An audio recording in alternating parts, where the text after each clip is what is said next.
3 difficult stories tonight. And hopefully, my plan is to get through all 3 of them. So we'll see how that goes.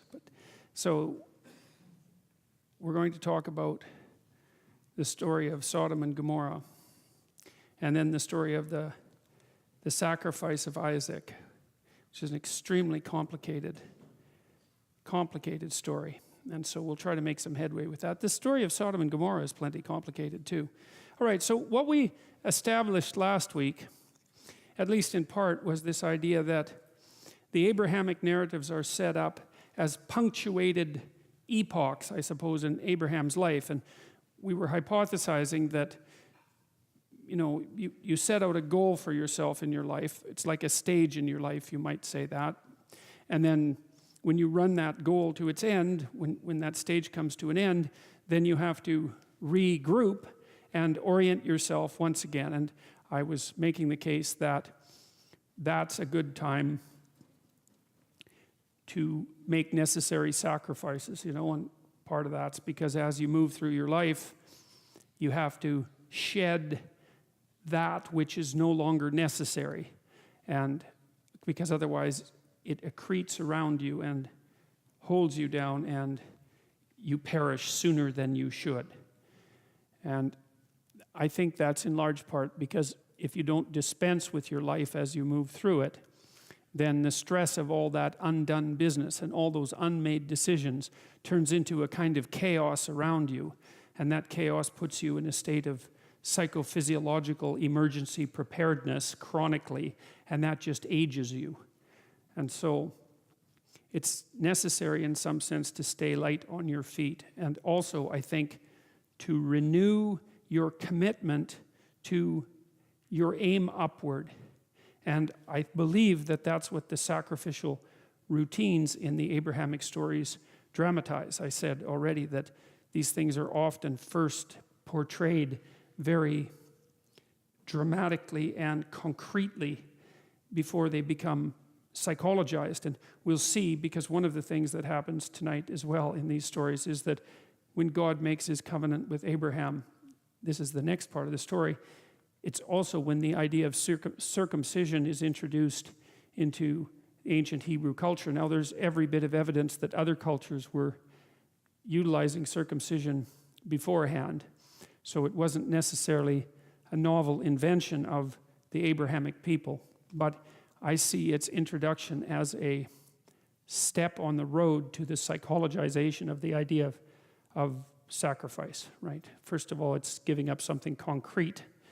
And then, second, it's signified by the sacrifice of a part of the body instead of for the sake of the whole. It's something like that. It's dramatizing the idea that you have to give up a part of yourself for the sake of the whole. And eventually, well, by modern times, that becomes virtually completely psychological in its essence, in that we all understand, perhaps not as well as we should, but at least well enough to explain it, that it's necessary to make sacrifices to move ahead in life. One of the themes that I'd like to explore tonight in relationship, especially to the sacrifice of Isaac, is that, you know, once humanity had established the idea that sacrifice was necessary to move ahead, which is really, it's a discovery of incalculable magnitude, right? The idea that you can give up something in the present and that will in some sense ensure a better future is an unbelievable achievement. It's equivalent to the discovery of the future. It's equivalent to the discovery of the utility of work. Like, its importance can't be overstated. Okay, so it took a long time for people to figure this out. Animals haven't figured it out at all, right? We've figured it out, and it's hard. It's hard for people to make sacrifices because, of course, the present has a major grip on you, as it should, because in some way you live in the present. So anyways, there's the twin problem of getting the whole idea of sacrifice up and running and then figuring out exactly what it means. But there's a problem that branches off that too, or a twofold problem. So the hypothesis is that sacrifice is necessary to ensure that the future is safe and secure and productive and positive and all of those things. Okay, so then two questions immediately rise from that, right? One is, well, what's the proper sacrifice? Now, we already talked about that a little bit with regards to Cain and Abel, and one of the things we saw was that Cain's sacrifice, whatever it was wrong, and Abel's was right. Noah's seemed to be right. Abraham seems to be right. There is something about a sacrifice that can be correct. There's something about a sacrifice that can be incorrect. The question is, what would be the maximally correct sacrifice?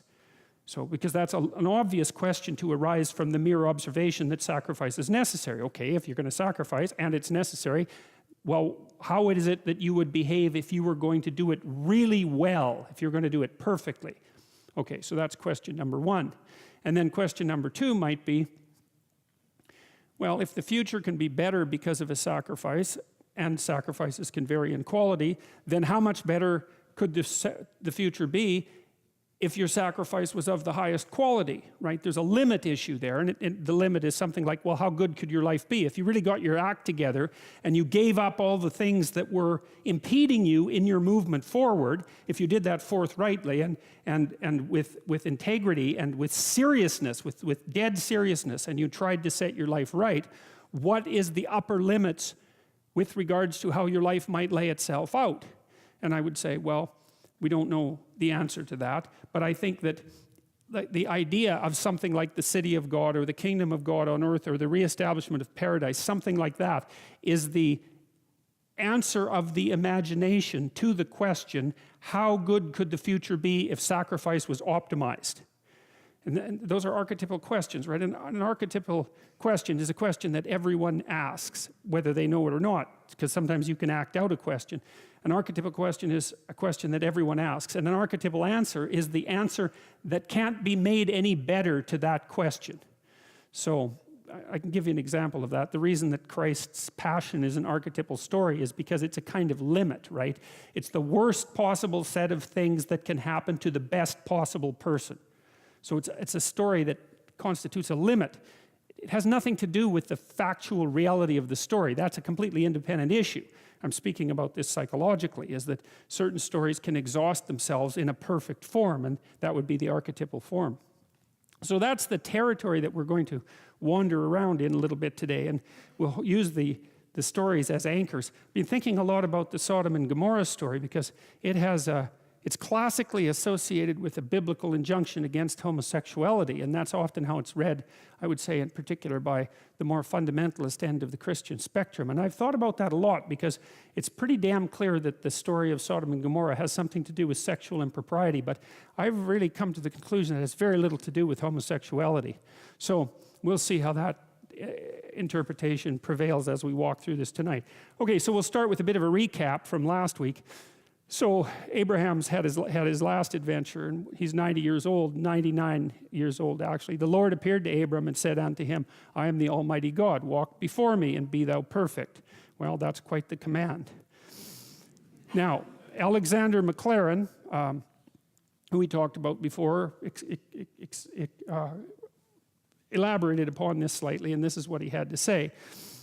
This is not precisely walking with God, the idea of walking before God. It is rather that of an active life spent in continual consciousness of being naked and open before the eyes of him to whom we have to give an account. Okay, so that's an idea that's in keeping with the notion that what we're seeing in the Abrahamic story is the call to adventure of man, of the typical person, right? Because your life, in some sense, is an adventure, and I suppose the reason for that is that you're confronted by things that you cannot understand, that you have not yet mastered. There's a heavy price to be paid if you fail to conduct yourself appropriately, and there's a large reward to be gained if you conduct yourself properly. And so that pretty much defines an adventure story. And God calls to Abraham and tells him to move out into the world, to leave what he's familiar with, to go into the strange lands of famine and tyranny, and to find his place. And that works out quite nicely for Abraham. And so what that also means is that because Abraham is doing that consciously, at least according to this interpretation, that he's not naive in his determination to move forward. You know, I mean, I've dealt with lots of people who have anxiety disorders, you know. And one thing about people who have anxiety disorders is they are not mysterious to me. I understand, it's no problem for me to understand why people have anxiety disorders, or why they're depressed, or why they have substance use problems. The mystery to me is always why people don't have all of those things at once, because everybody has a reason to be anxious. In fact, we have the ultimate reason to be anxious because we know that we're vulnerable and we know that we're going to die. And how you cannot be anxious under those circumstances is a great mystery. It's a massive mystery. And the same thing applies with regards to depression. And then the same thing applies to some degree with regards to drug and alcohol abuse. As I said last week, there's plenty of reasons to drown your consciousness in alcohol, that's for sure. We could refer to the aforementioned anxiety and depression, not least. And so, and the sorts of drugs that people are prone to take are chemicals that take the affective edge off the tragedy of life. So back to the issue of fear.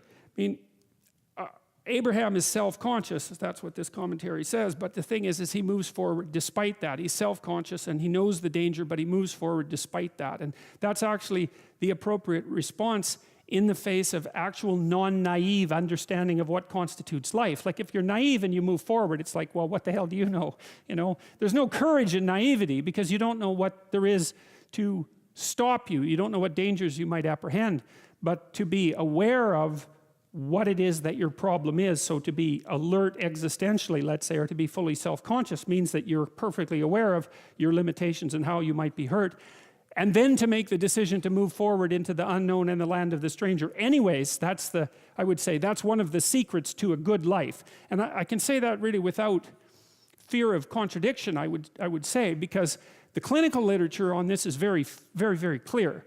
What you do with people who are afraid, and to some degree depressed, but certainly anxious, is you lay out what they're anxious about, first of all, in detail. What is it that you're afraid of? What might happen? And then you decompose it into small problems, hypothetically manageable problems, and then you have the person expose themselves to the thing that they're afraid of, and what happens isn't that they get less afraid. That isn't what the clinical literature indicates exactly. What happens instead is they get braver. And that's not the same thing, right? Because if you get less afraid, it's like, well, the world isn't as dangerous as I thought it was, you know, silly me. If you get braver, that's not what happens. What happens is, yeah, the damn world's just as dangerous as I thought, or maybe it's even more dangerous than I thought, but it turns out that there's something in me that responds to taking that on as a voluntary challenge and grows and thrives as a consequence. And there's no doubt about this. Even the psychophysiological findings are quite clear. If you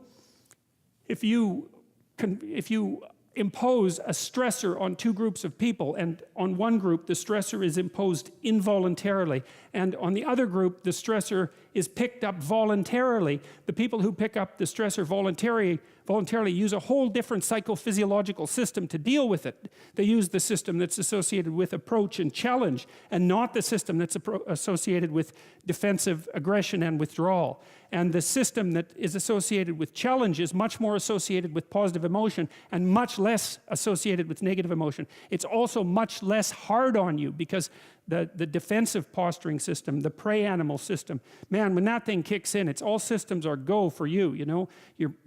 The gas is pushed down to the pedals pushed down to the metal and the brakes are on. You're using future resources that you could be storing for future time right now in the present to ready yourself for emergency. So there's nothing simple or trivial at all about the idea of being called to move forthrightly forward into the strange and the unknown. And there's a real adventure that's associated with that, right? So that's an exciting thing, which is part of the reason why people travel. And then also to see yourself as the sort of creature that can do that, is willing to do that on a habitual basis, is also the right kind of tonic for, I hate this word, for your self-esteem. You know, because the self-esteem has nothing to do with feeling good about yourself. As I already mentioned, there isn't necessarily a reason why a priori you should just feel good about yourself. But if you can view yourself acting in a courageous and forthright manner and encountering the world and trying to improve your lot and taking risks, you know, in a non-naive way, well, then you have something that you can comfort yourself with at night when you're wondering what the whole damn point of your futile and miserable life. And so And that's necessary because it's often the case that you wake up at 4 in the morning, or at least sometimes the case that you wake up at 4 in the morning when things haven't been going that well and wonder just what the hell the point is of your futile and miserable life. You have to have something real to set against that. It can't be just rationalizations about how, you're a valuable person among others, even though that's true. That's not good enough. You need something that's more realistic to set against that. And observing courage in yourself is definitely one of the things that can help you sleep soundly at night when things are destabilized a little bit around you. So, back to the covenant, God tells Abraham, "I'll make my covenant between me and thee, and will multiply thee exceedingly." And Abram fell on his face, and God talked with him, saying, "As for me, behold, my covenant, my contract is with thee, and thou shalt be a father of many nations. Neither shall thy name any more be called Abram, but thy name shall be called Abraham, for a father of many nations have I made thee." And Abram means high father, and Abraham father of a multitude. "And I will make thee exceedingly fruitful, and I will make nations of thee, and kings shall come out of thee. And I will establish my covenant between me and thee and thy seed after thee in their generations for an everlasting covenant, to be a God unto thee and to thy seed after thee. And I will give unto thee and thy seed after thee the land wherein thou art a stranger, all the land of Canaan, for an everlasting possession, and I will be their God." I love that line, really, the line about the land where you are a stranger. And everything that happens in the Bible, almost everything that happens in these more archaic stories in particular, is laid out geographically. The metaphor is geographic. So you move to a land that you haven't yet occupied, maybe that's full of strangers, and then the land is what's granted to you. But it's perfectly reasonable to think about this from a more abstract perspective that's much more relevant to modern people with our incredibly complex societies. It's definitely the case that if you go into the land of the stranger, which is exactly what you do when you try out any new endeavor, right? When you start a new job, or when you start a new educational enterprise, or when you start a new relationship, doesn't matter. You're out there in unexplored territory. Like, the physical geography is the same, but we don't live in the spatial world only. We live in the temporal spatial world. And what that means is that the same place can be different at a different time. It can be completely different. And so if you're in your house, but you have a new person in your house, well, your house is new for all intents and purpose, because the territory surrounding that new person is the territory of the foreigner, essentially.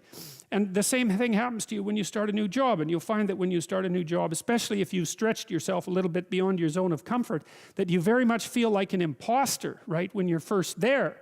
And then the question is, well, how do you master that? And the answer to that seems to be, well, it seems fairly straightforward. If the place that you're in has any degree of possibility, if it isn't inhabited by demons, so to speak, the best way to act is to lift your aim upward and attempt to get your act together and to tell the truth and to live a meaningful life and to do difficult things, all of that. And that is the best way of mastering a new territory. And in all probability, the degree to which you're able to act that out is precisely proportionate to the degree to which you're going to become a master in that territory. And that sort of thing can happen a lot faster than people think. It's really quite remarkable how fast you can move forward if you can establish yourself somewhere and prove yourself useful, assuming that you're around people to whom proving yourself useful actually matters. Like, I know perfectly well that you can end up in an employment situation where you're punished for your virtues, right? In which case you should just get the hell out of there. And really, you get out of there and you go find somewhere where if you work hard and do what you're supposed to do, you're actually going to be rewarded, right? Because that's not a workplace, that's hell, and you should just leave there. So, and God said unto Abraham, "Thou shalt keep my covenant, therefore, thou and thy seed after thee in their generations. This is my covenant which ye shall keep between me and you and thy seed after thee. Every man-child among you shall be circumcised." That's a mystery there. Like, why that particular rite? Well, it's dramatic. It certainly affects a man where he's most concerned to be affected. There's something like that. And so it's a sacrifice that has a certain degree of unforgettability. That would be the first thing. And a certain degree of pain and threat that goes along with it. So it's not nothing. That's the thing. Now, you can argue, and I think there is an argument, a case to be made about whether or not in the modern world circumcision is a reasonable is something reasonable to inflict on infants. I don't want to have that conversation at all. But I don't think that's relevant to this particular issue, because we're talking about something different. We're talking about humanity's attempt to reconcile themselves to the fact that something has to be given up in order for something else to happen, and to try to really work through that idea and to make it into a psychological reality. And so far what we've seen in the biblical stories is that when you make a sacrifice, it's not really something personal or psychological, right? It's something external and dramatic. You give up something that you own. You don't give up something that you are or that's part of you. And it's actually more of a sacrifice to give up something that's a part of you or something that you are than to give up something that you own. I mean, it's a subtle distinction because in some sense the distinction between what you own and what you are is subtle, right? I mean, it's not overwhelmingly subtle, but people identify with their possessions, and they need to, because otherwise they wouldn't care for them, and they need their possessions in order to live, so their possessions are in some sense integral to them. But this transformation here of an act that was external and associated essentially with possessions to something that was actually at least part of the body brings it much closer to the individual as a psychological reality. It's something like that. And ye shall circumcise the flesh of your foreskin, and it shall be a token of the covenant betwixt me and you. It's also a permanent marker. You know, and I've read a fair bit about practices like tattooing and body scarification, you know, those are very, very common practices, right? They're human universals, actually. No matter where you go around the world, I mean, you see a couple of things. First of all, almost without exception, people wear clothing.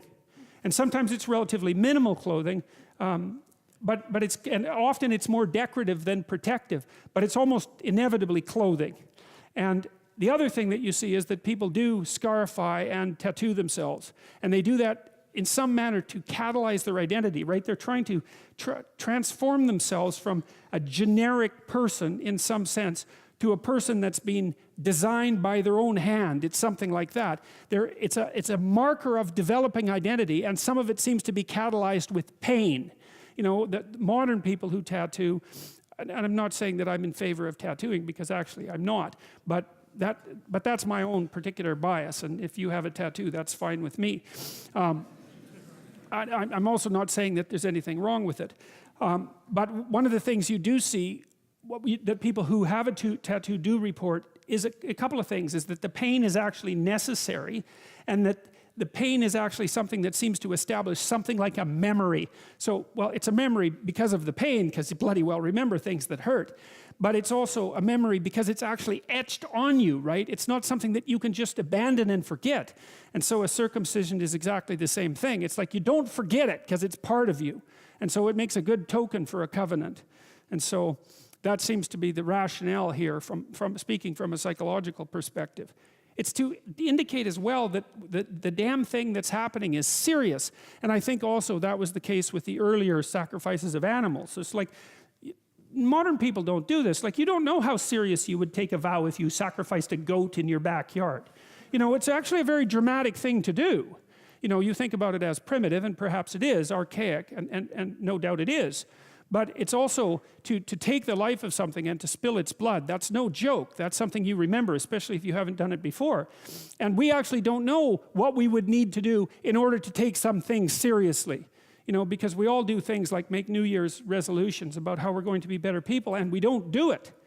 And the reason for that, at least in part, is because we don't know how to make the sacrifice sufficiently bloody, let's say, so that we remember that it's necessary, right? We don't take it with seriousness. We don't think, I should quit smoking because I'm going to die.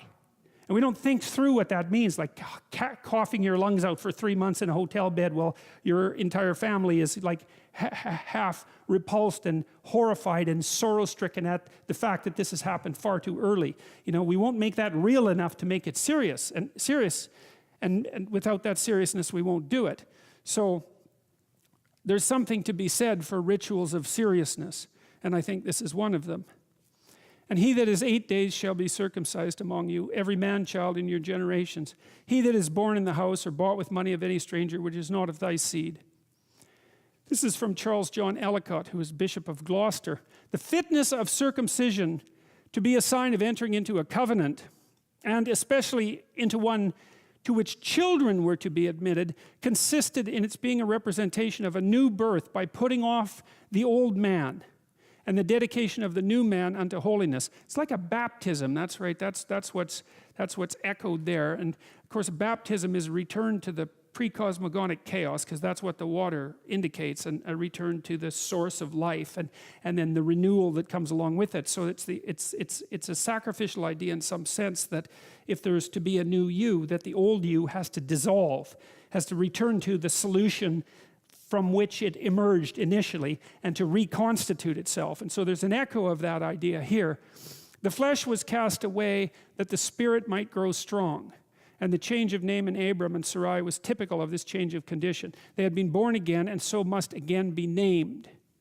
And though women could indeed be admitted directly into the could not indeed be admitted directly into the covenant, yet they shared in its privileges by virtue of their consanguinity to the men who were as sponsors for them. And thus Sarai changes her name equally with her husband. Well, you could make a case, and anthropological observers have made this case too, that women undergo a set of sufficiently radical psychophysiological transformations merely as a consequence of being feminine in nature, such that the additional rituals of transformation that might be necessary for men aren't necessary. And one of those might be menstruation, because that's a pretty dramatic transformation. And there has been some indication that circumcision is like a male, it's like the male equivalent of menstruation, something like that, because of the blood that's involved and because of the locale. And then of course the same thing is the case with women when they give birth, because that's a particularly dramatic thing, as I just witnessed, because my daughter just had a baby this week, so thank God for that.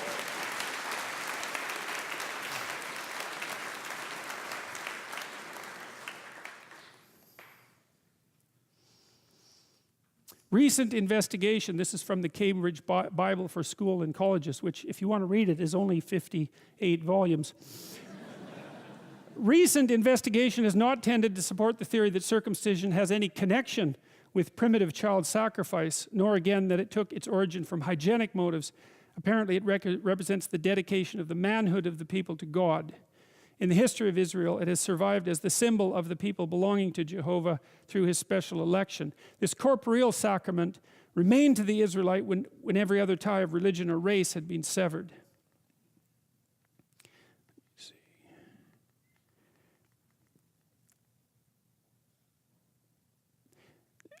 The other thing that I read about in relationship to this idea of the multi-generational covenant had something to do, because God told Abraham to include all of the people of his household into this covenant.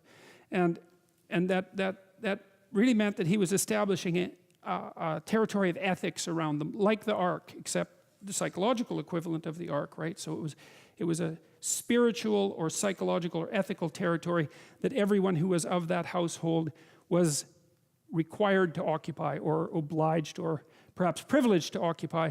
And there was also an injunction to Abraham with regards to his children, which was that as he had established a covenant with God, which we could say is something like his decision to aim as high as possible and to live properly as a consequence. It's more than that, but it's something like that. That he also was under the supreme moral obligation to share that with the other men in his family, especially his children. And so I think there's also a call here to adopting the sacred responsibility in relationship to children that has to do with ensuring that they understand how to take their place in the world. And I think that that's definitely something very much worth considering, especially given the emphasis in the Noah story, in the story of Noah, that Noah had that his generations were perfect, right? As I said before, it wasn't merely that he had walked with God, that he had perfected his own relationship with the divine, let's say, with the transcendent. And I want to make that concrete, which is a strange thing to do with the transcendent. I mean, people ask me all the time about what I believe, and of course that's what I'm trying to explain while I'm talking. And many people, of course, are skeptical about the idea of anything transcendent and say transcendent and eternal. But that can also be addressed from a psychological perspective, because I would say, well, if you have an ideal of any sort, how is that not transcendent? It transcends you. That's the first thing. And it doesn't exist in reality. It exists in a place of possibility. And believe me, man, we treat places of possibility as if they're real, because people will call on you, you know, about your possibility and your potential. They'll say to you, you're not manifesting your full potential. And you might say, well, what do you mean by that? Potential. It doesn't exist. It isn't here now. You can't measure it or weigh it. You can't get a grip on it. And they'll say, don't rationalize. You know perfectly well what I mean when I'm talking about your potential. And so and you do, and everyone does, and everyone knows exactly what that means. And so that's a metaphysical reality that we'll immediately accept as real and also castigate ourselves for not fulfilling, and others too, like, because you're just not happy when the people around you, especially if you love them, don't fulfill their potential. You really feel that something has gone wrong. And so there's a transcendent reality and potential. And then when you hypothesize an ideal that you might pursue, which you always do if you pursue anything, right? Because to pursue something means you don't already have it. You're pursuing something that doesn't exist. You're probably not pursuing something that's worse than what you already have, because why the hell would you pursue it, right? That's completely counterproductive. So in the mere fact of your pursuit, you posit a transcendent reality that you can journey towards, that's more valuable than the reality that you have now, that's predicated in some sense on something like an eternal verity or an eternal truth. It partakes in the ideal. And so we have a relationship with the transcendent. And you might say, well, that doesn't mean you have to personify the transcendent, say as Jehovah, you know, the God the Father. But there's also some damn good reasons for doing that, because one of the things that I've realized thinking through this covenant idea and also the sacrifice idea is that the idea that the future is a judgmental father is a really, really good idea. You know, because you think about what the future is in part. I mean, the future is however the natural world is going to lay itself out over the next endless amount of time. That isn't what I mean. I think more about your future. Now, mostly your future is the future that you're going to negotiate with other people, but there are going to be other people in the future, and some of those people are going to be you in the future and family members in the future. And so what's happening right now is that if you make the sacrifices properly, then you're actually pleasing that future set of people, and that future set of people is definitely going to serve as a judge.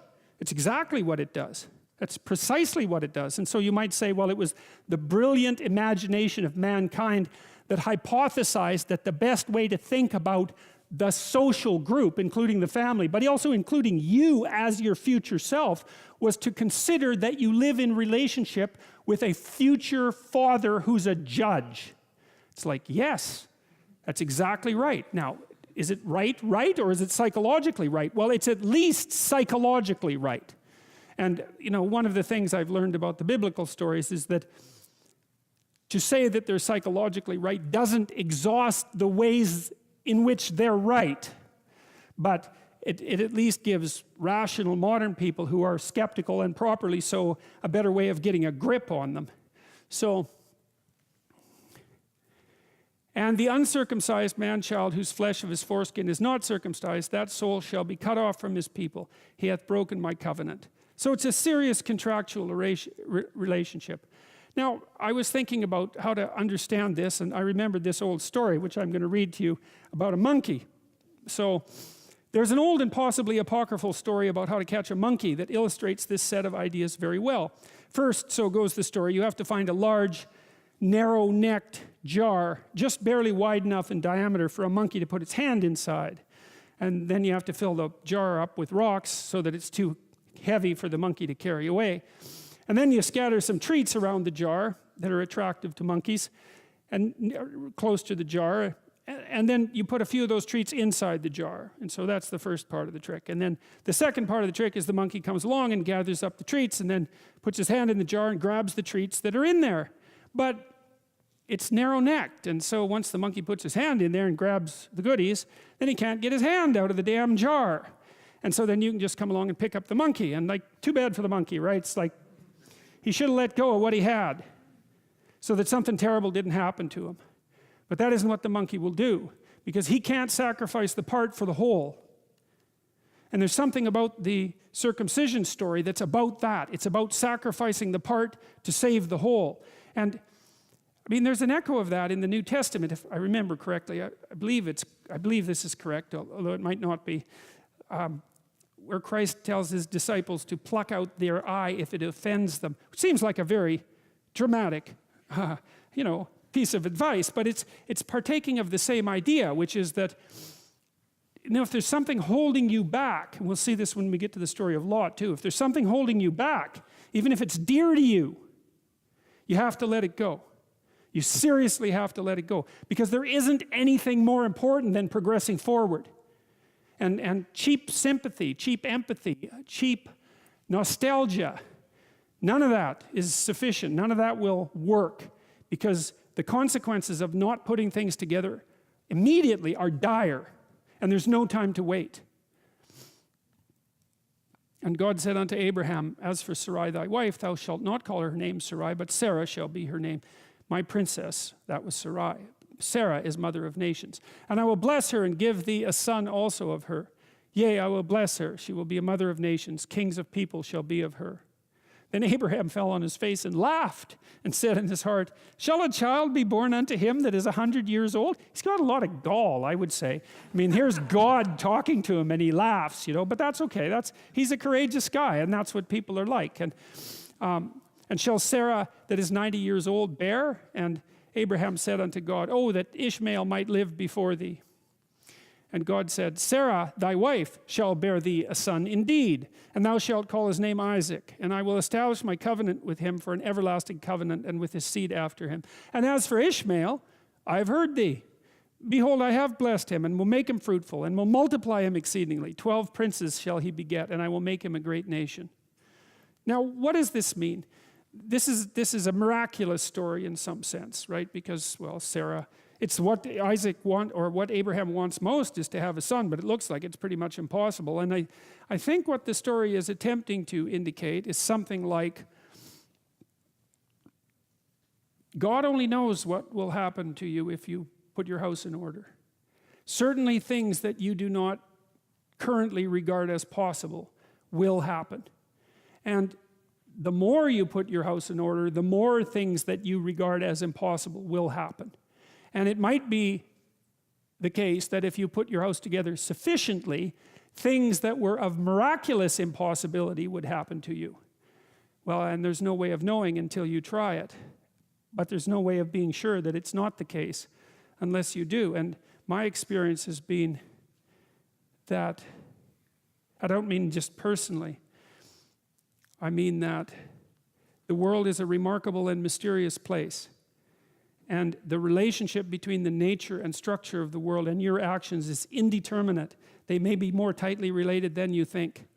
And I don't know how to square that with the fact that, well, you're obviously in a mortal body and constrained by all sorts of serious constraints. and none of that can be trivially overcome. And I don't really understand how there can be that seriousness of mortal constraint and the infinite potential that also seems to characterize human beings all at the same time. But then I don't really understand anything about the nature of reality, so that's just one more mystery to add to the pile. But my covenant I will establish with Isaac, which Sarah shall bear unto thee at the set time next year. And he left off talking with him, and God went up from Abraham. And Abraham took Ishmael his son, and all that were born in his house, and all that were bought with his money, every male among the men of Abraham's house, and circumcised the flesh of their foreskin in the selfsame day as God had said unto him. That must have been an interesting conversation. That's I mean, really, this is what God told you to do, eh? It's like, okay. And Abraham was 90 years old and 9 when he was circumcised in the flesh of his foreskin. And Ishmael was 13 years old when he was circumcised. In the selfsame day was Abraham circumcised, and his son, and all the men of his house, born in the house, and bought with money of the stranger, were circumcised with him.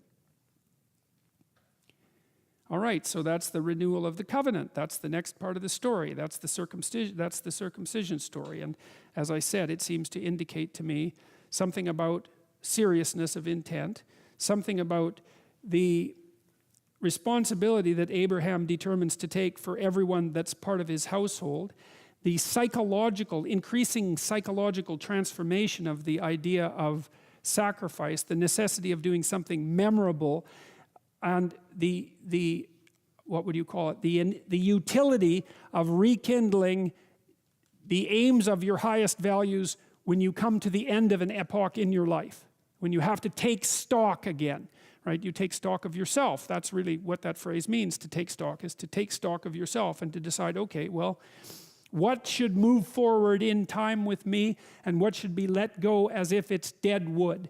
And the more dead wood that you let go of and burn off when you have the opportunity, the less it accretes around you. Here's something interesting about forest fires. You know, people have been trying to prevent forest fires for a long time, especially that damn bear, Smokey, right? He's trying to prevent forest fires. And so, because forest fires burn up the forest, and that can't be good. But here's what happens if you don't let forest fires burn, is that, well, forests collect a lot of dry branches, right? Because tree branches die and wood falls on the forest floor and collects, and so the amount of flammable material keeps increasing with time. And that's not so bad if it's wet, but if the amount of flammable material is increasing and it gets really dry and then it burns, then you have a real problem. The forest fire can burn so hot that it burns the topsoil right off, in which case you don't have a forest at all anymore, you just have a desert. And lots of trees are evolved to withstand forest fires of a certain intensity, and some won't even release their seeds unless there's been a fire. And so a little bit of fire at the right time can stop everything from burning to the ground.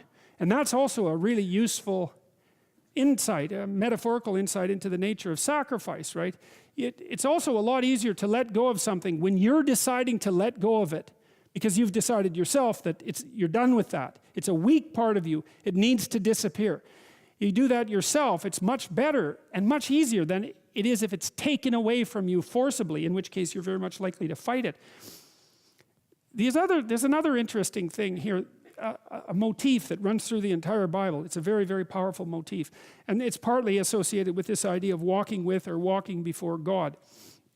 And you know, in the New Testament, Christ says something like, thy Father's will be done. And he means that will should be done through him. And so, I won't be able to state this exactly right, but it's something like this. You know, a lot of what people regard as their own personalities and are proud of about their own personalities aren't their own personalities at all. They're useless idiosyncrasies that differentiate them trivially from other people. But they have no value in and of themselves. They're more like quirks. I remember once I was trying to teach a particularly stubborn student about how to write. And she had written a number of essays in university and got universally walloped for them. And the reason for that was she couldn't write, really at all. She was really, really bad at writing. And so I was sitting down with her trying to explain to her what she was doing wrong, and she was being very annoying about it, very recalcitrant, very, very unwilling to listen. That was a pearls before swine thing, you know. And at one point she said, I can write perfectly well. This university professors just don't like my style. And I could feel my hands creep towards her neck. Yeah, well, that'd be funny if it wasn't true, but it was also true. You know, and I thought, what the hell's with you? You can't even write, and you think you have a style. And not only do you think...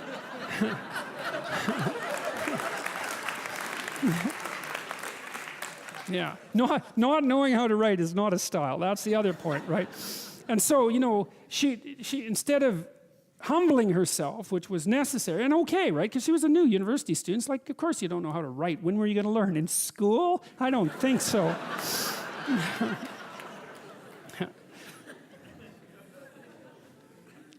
So she had this, you know, this style issue, and it just didn't go anywhere at all. And so, now, let's see, I lost my train of thought telling you all those jokes. Oh yes, in terms of letting things burn off. Yeah, well, so she was proud of her insufficiency. That's arrogance, right? That's not humility. It's self-deception and arrogance. To be proud of your insufficiency, that's a very foolish thing. And that means to cling to the parts of you that are dead. Okay, now, there's this idea that runs through the Bible, I think, as a whole, that... Okay, I'll tell you another little side story here. I was reading about Socrates today, and I was reading about Socrates' trial. You know, he was tried by the Athenians for corrupting, for failing to worship the correct gods and corrupting the youth of Athens by like teaching them stuff and asking them questions, you know, which is a great way to corrupt people. And so he knew the trial was coming. And Athens wasn't a very big place. It only had about 25,000 people. Everybody knew everybody. Everybody knew who the powerful guys were. And everybody, including Socrates, knew that the trial was a warning to like get out of town, right? So we're going to put you on trial in 6 months, and the potential penalty is death. Got that? It's like... So Socrates had a chat with his compatriots, and they were contemplating fair means and foul to set up a defense for him so that he could, or to leave, so that he could not be tried and put to death. And he decided that he wasn't going to do that. And he also decided that he wasn't going to even think about his defense. And he said why, and this is quite an interesting thing. He said why. He told one of his friends that he had this voice in his head, a daemon, a spirit, something like that, that he always listened to, and that was one of the reasons he was different from other people, because he always listened to this thing. It didn't tell him what to do, but it told him what not to do. It always told him what not to do. And if it told him not to do something, then he didn't do it. If he was speaking, and the little voice came up and said, no, then he shut up, and he tried to say something else. And he was very emphatic about this, and he said that when he tried to plan to evade the trial, or even to mount his own defense, the voice came up and said, no, don't bother with it. And he thought, well, what the hell do you mean by that? Like, there's a trial coming and I'm going to be put to death. And well, he eventually concluded that he was an old guy. You know, the next 10 years, he was in his 70s, perhaps. The next 10 years weren't going to be that great for him. He got a chance, maybe the gods were giving him a chance just to bow out, you know, to put his affairs in order, to say goodbye to everyone, to avoid that last descent into catastrophe, which might have been particularly painful for a philosopher, and to walk off the world on his own terms, something like that. The point I'm making with that is that Socrates attended to this internal voice that at least told him what not to do, and then he didn't do it. And of course, Socrates was a very remarkable man, and we still hear about him today, and we know that he existed and all of those things. And so, back to the walking with God idea. You know, as you elevate your aim, you create a judge at the same time, right? Because the new ideal, which is an ideal you, even if it's just an ideal position that you might occupy, even if it's still conceptualized in that concrete way, that becomes a judge because it's above you, right? And then you're terrified of it, maybe. That's why you might be afraid when you go start a new job, right? Because this thing is above you and you're terrified of it, and it judges you. And that's useful because the judge that you're creating by formulating the ideal tells you what's useless about yourself, and then you can dispense with it. And you want to keep doing that, and then every time you make a judge that's more elevated, then there's more useless you that has to be dispensed with. And then if you create an ultimate judge, which is what the archetypal imagination of humankind has done, say, with the figure of Christ, because if Christ is nothing else, he is at least the archetypal perfect man and therefore the judge. You have a judge that says, get rid of everything about yourself that isn't perfect. And of course, that's also what God tells Abraham, right? He says to be perfect, to pick an ideal that's high enough, and you can do this. The thing that's interesting about this, I think, is you can do it more or less on your own terms. You have to have some collaboration from other people, but you don't have to pick an external ideal. You can pick an ideal that fulfills the role of ideal for you. You can say, okay, well, if things could be set up for me the way I need them to be, and if I could be who I needed to be, what would that look like? And you can figure that out for yourself, and then instantly you have a judge. And I also think that's part of the reason people don't do it, right? Why don't people look up and move ahead?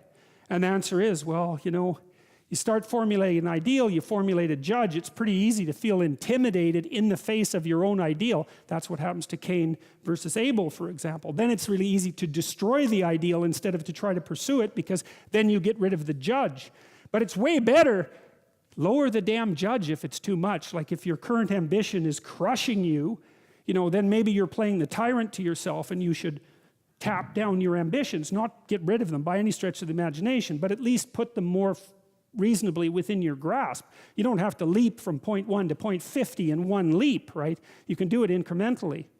But I really like this idea. I think it's a profound idea that the process of recapitulating yourself continually is also the process of, it's a phoenix-like process, right? You're shedding all those elements of you that are no longer worthy of the pursuits that you're valuing. And then I would say the idea here is that as you do that, you shape yourself ever more precisely into something that can withstand the tragedy of life and that can act as a beacon to the world. That's the right way of thinking about it. Maybe first to your friends and then to your family. It's like it's a hell of a fine ambition, and there's no reason that it can't happen. You know, every one of you knows people who are really bloody useful in a crisis, and people that you admire, right? Those are all, you can think of all those people as you admire as partial incarnations of the archetypal Messiah. That's exactly right.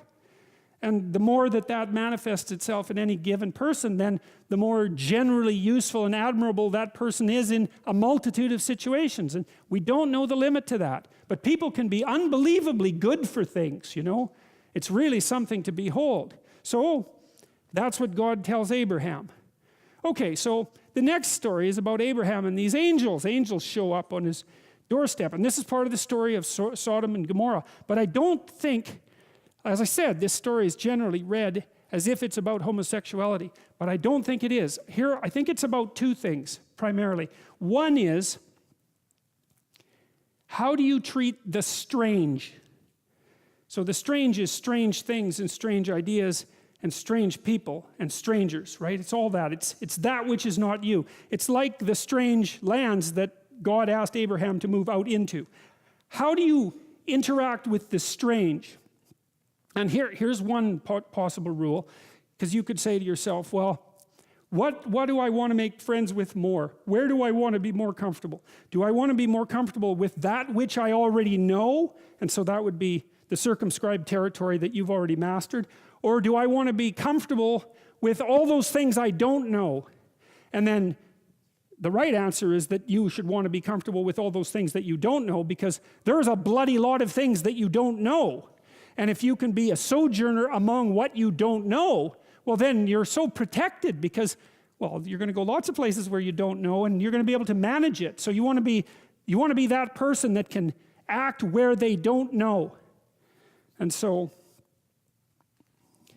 well, so what happens with Abraham? Well, he's at home, and these angels show up. Now, we don't know whether they're angels or men precisely, because, well, as this part of the story reads, as the Lord appeared to him in the plains of Mamre, and he sat in the tent door in the heat of the day. So he's another visionary state by all appearances. And he lifted up his eyes and looked, and lo, 3 men stood by him. There's real ambivalence in the story about the men. Are there 3 men? Are there 3 angels? Are there 2 angels and God? It's all mixed up in the story. So we won't clarify that. We'll leave it ambiguous. And I think the ambiguity is important, because you don't know who the stranger is when you encounter him. And it depends on whether you're thinking about it in the normative manner, or if you're thinking about it in the transcendent manner. Because with each person that you meet, well, they're just a person. That's one way of thinking about it. And then they're the person that you know, or they're the person as they choose to reveal themselves to you, and people keep themselves shielded. But then they're also something of great metaphysical potential, right? And you might say, well, do you believe that? And I would say, well, Yes, you believe it because you expect a lot from people, generally speaking, and are not happy if they betray you.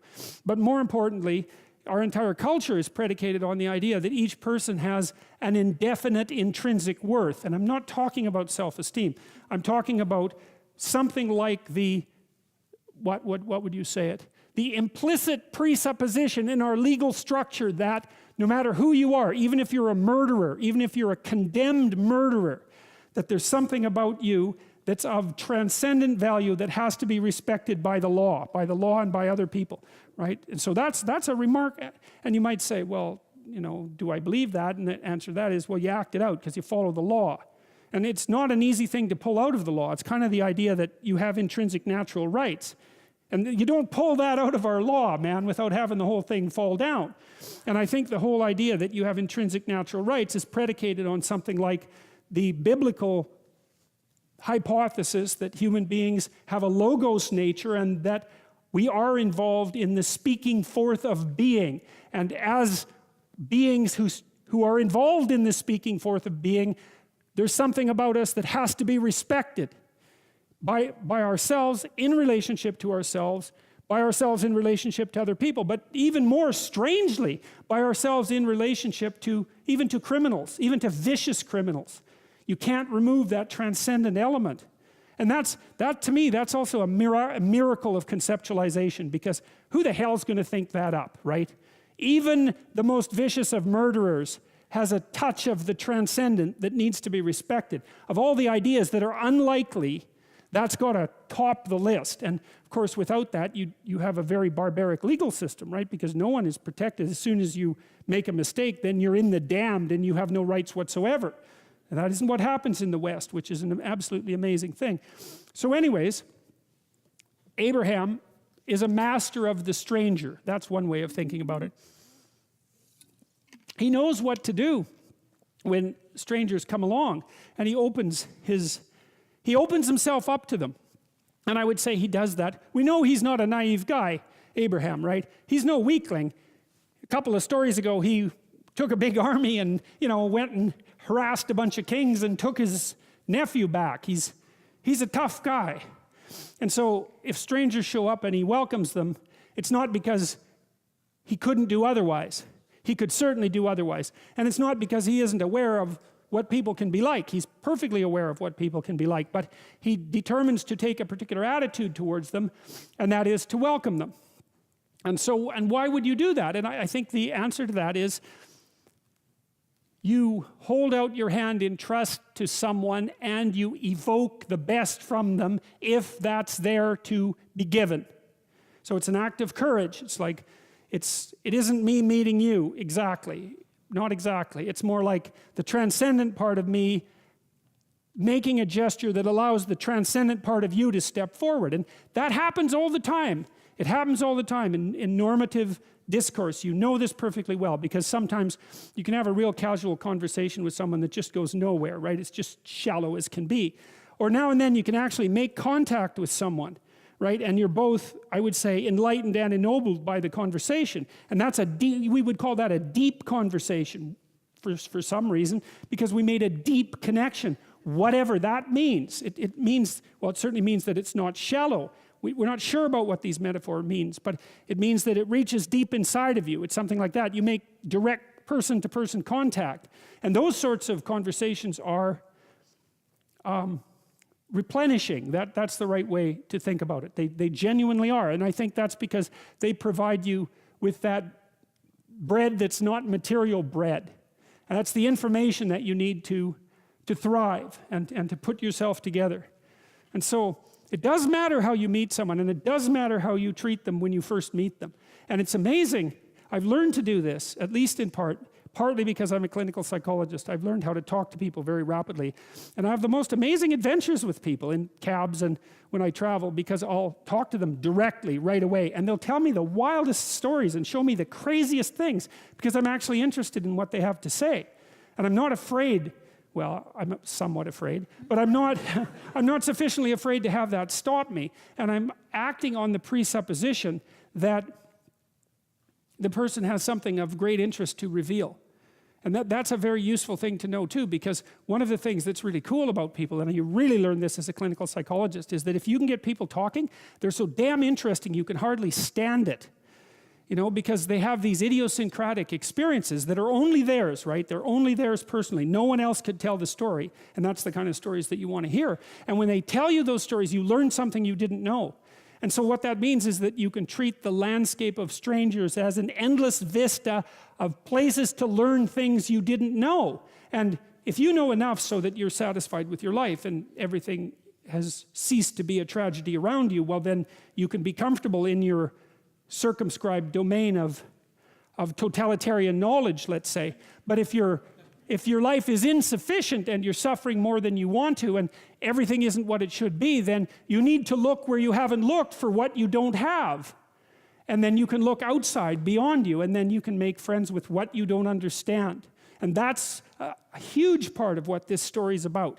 Because what happens is that Abraham welcomes the men, God, angels, and treats them very well, and reaps a tremendous benefit as a consequence. And then, well, then the story reverses, and we end up in Sodom and Gomorrah, where the same angels sojourn, and they're treated terribly, and all hell breaks loose. And so that's what the story's about. It's fundamental. Now there's a sexual impropriety thing going on that I'm also going to delve into, but I don't think that's the critical issue in the story. The critical issue in the story is, how do you act in the face of the stranger? You know, there's a statement in the New Testament. Christ says something like, when you do something to the least of people, you do it to me, him, right? And that's a very difficult statement to understand too, but it's something like, it's something reminiscent of the requirement to keep the idea of the transcendent reality of the person in mind at the same time you keep their proximal reality in mind. To have your mind in two places at the same time when you're talking to people. You know, I learned from a friend of mine in Montreal who is very socially sophisticated in some ways.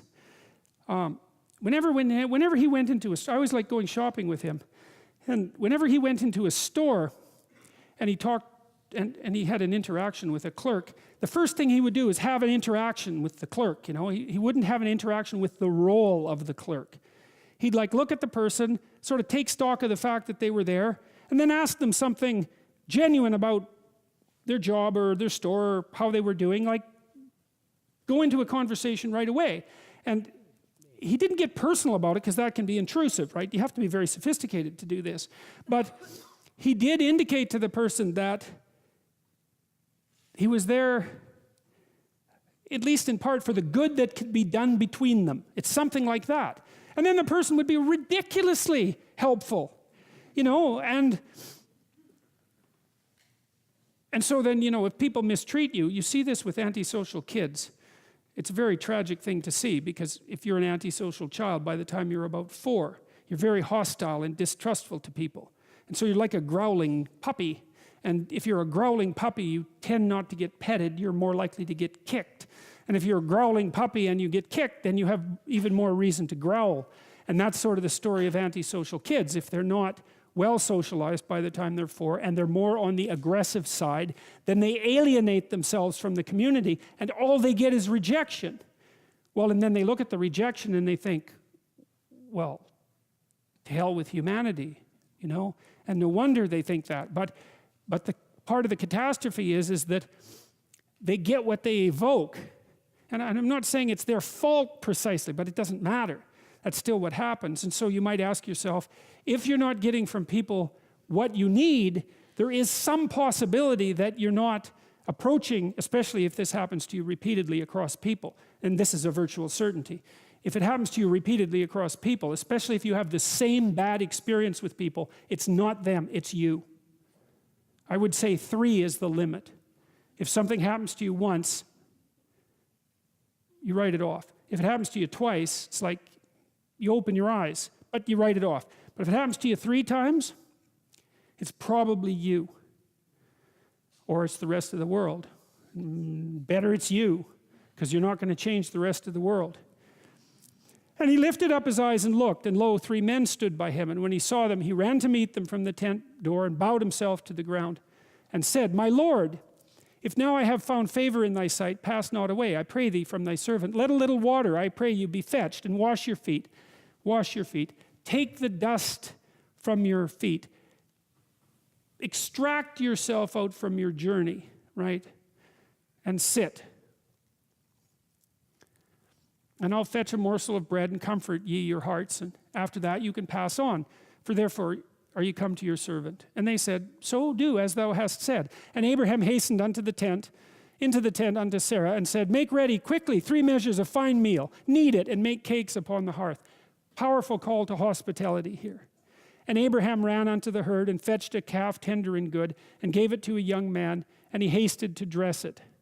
And he took butter and milk and the calf which he had dressed, and set it before them. And he stood by them under the tree, and they did eat. Some commentary from Hebrews 13:2. Be not forgetful to entertain strangers, for thereby some have entertained angels unawares.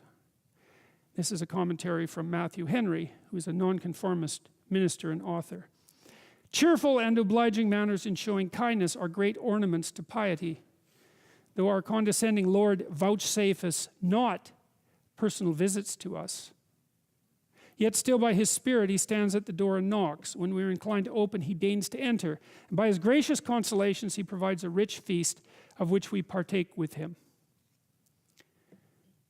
This is from Revelations 3:20. Behold, I stand at the door and knock, and if any man hear my voice and open the door, I will come into him and will sup with him, and he with me. Well, the hyperlinked nature of those quotes is quite obvious. There's 10 or 15 things being said at the same time, right? One is a reference to the idea that if you ask for something, it will be given to you, right? It's a very strange idea, but I like that idea a lot, and I believe, in my experience, that has been true. If it was that I wanted what I was asking for, because that's the real issue, right? Because the question is, if you want something, what does it mean to want it? And what it means is to sacrifice whatever is necessary to get it, because otherwise you don't want it. And so there's an equation here, and I'm not claiming its ultimate accuracy, but the equation is something like, you don't want it unless you're willing to sacrifice for it. And if you don't want it, you're not going to get it, because you're scattered. But if you do want it and you make the proper sacrifices, then God only knows what might happen. And that's see, one of the things I really like about the existential philosophers is their emphasis on personal responsibility. You know, many of them had an emphasis on the role that people had in shaping their own destiny. For the existentialists, and I think this was a consequence of the religious substructure of philosophical thinking, it was self-evident that life was tragic and bitter. And fair enough, but that isn't where it ended. The next issue was, well, there are better and worse ways of dealing with that, and the better way of dealing with the fact that life is tragic and bitter is to posit the self you could be and live authentically in relationship to that. And then the next issue, and this is something Kierkegaard talked about, particularly when he talked about the necessity of being a knight of faith, is that the thing is, and this is, I think, part of life that's the intractable adventure. No one can take the adventure of life away from you. They can't do it with good advice, for example, because no one can demonstrate to you that if you straighten yourself out and aim at what you want and make the proper sacrifices, that your life will turn out in the manner that you might want it to turn out. It isn't in anyone else's purview to make that judgment. The only person that can possibly figure that out is you. It's something that can't be stolen from you. I would say it's your destiny. It's a destiny that cannot be stolen from you. And you can forego it. You can say, well, I'm not willing to put in the effort, because what if I fail? Well, first of all, if you don't put in the effort, you will fail, because life is hard. And it takes everything out of you to do it properly. So you will fail. And if you make the proper sacrifices, you might fail. That's why I like the ambiguity in the story of Cain and Abel, because we're never really told why God rejects Cain's offerings. There's hints that Cain maybe isn't doing as good a job as he should, and he certainly gets bitter about it, but there's no smoking pistol. It doesn't say, well, Cain is a bad guy and he made terrible sacrifices so God rejected him. You never know. Cain might have been working pretty damn hard and things still didn't work out for him, and I think that ambiguity is appropriate in the story because that ambiguity is in life. You'd be a fool to say that everything always works out for everyone if they just do things right. I mean, I think that's a very careless thing to say, given how much tragedy and catastrophe there is in the world and how much of it seems to be undeserved. But that still has very little bearing, I think, on your own individual adventure and the necessity for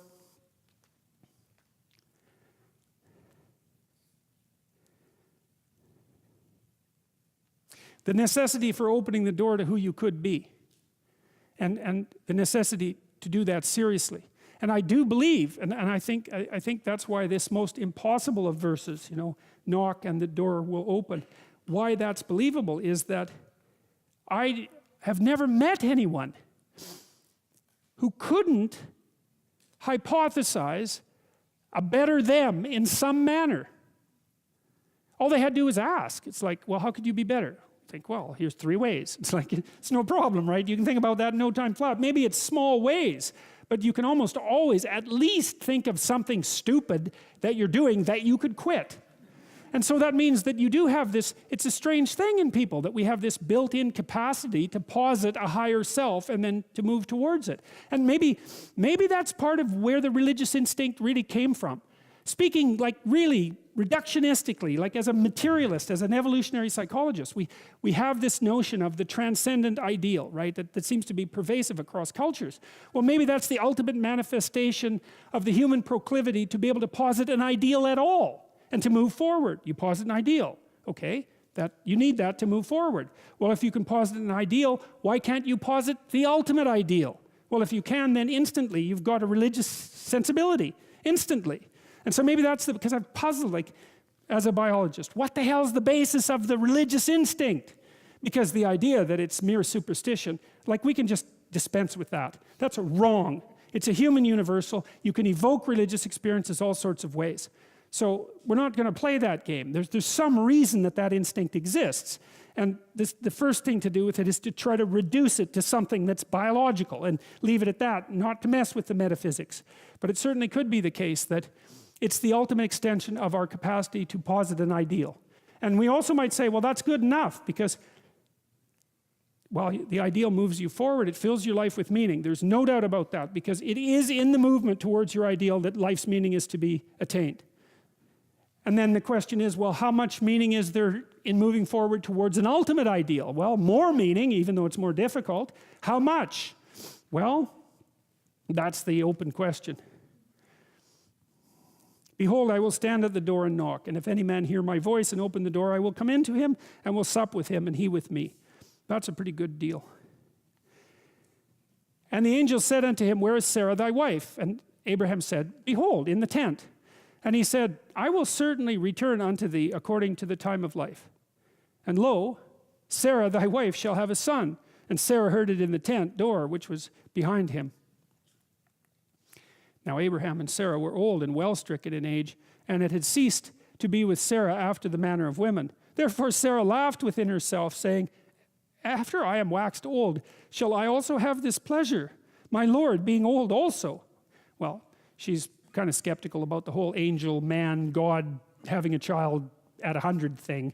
And well, rightly so, rightly so.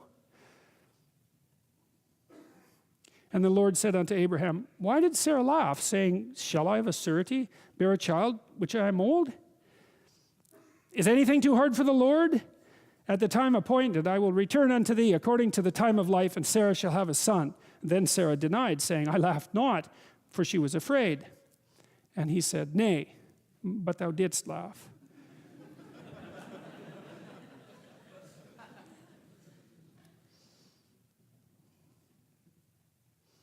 And the men rose up from thence and looked toward Sodom.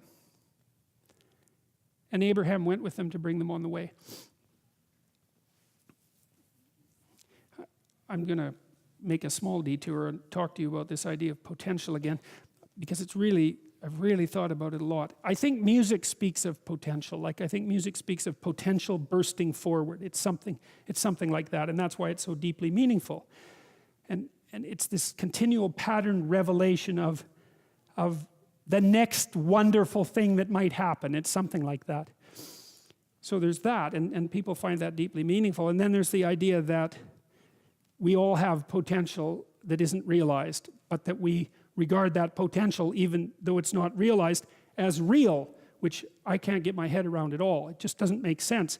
And then, although everyone acts that way, and everyone believes it, because what you act reflects what you believe. And you make judgments about yourself and others based on those beliefs. And they're deep judgments. So the idea that you believe that there is such a thing as human potential, I think it's undeniable. If you act at all, if you expect things of people at all, then you're demonstrating your commitment to the idea of potential. But then I wonder if there's something even deeper going on, because we are very materialistic, modern people. And there's great power in that, obviously. I mean, we've obtained great control over the material world, for better or for worse. But we do have a tendency to think of the world purely as a material structure, and it isn't really obvious to me that the world is exactly a material structure. It seems to be something more like constrained potential, because everything is a certain way, but everything that is a certain way could be a multitude of other ways, and almost an infinite multitude of other ways.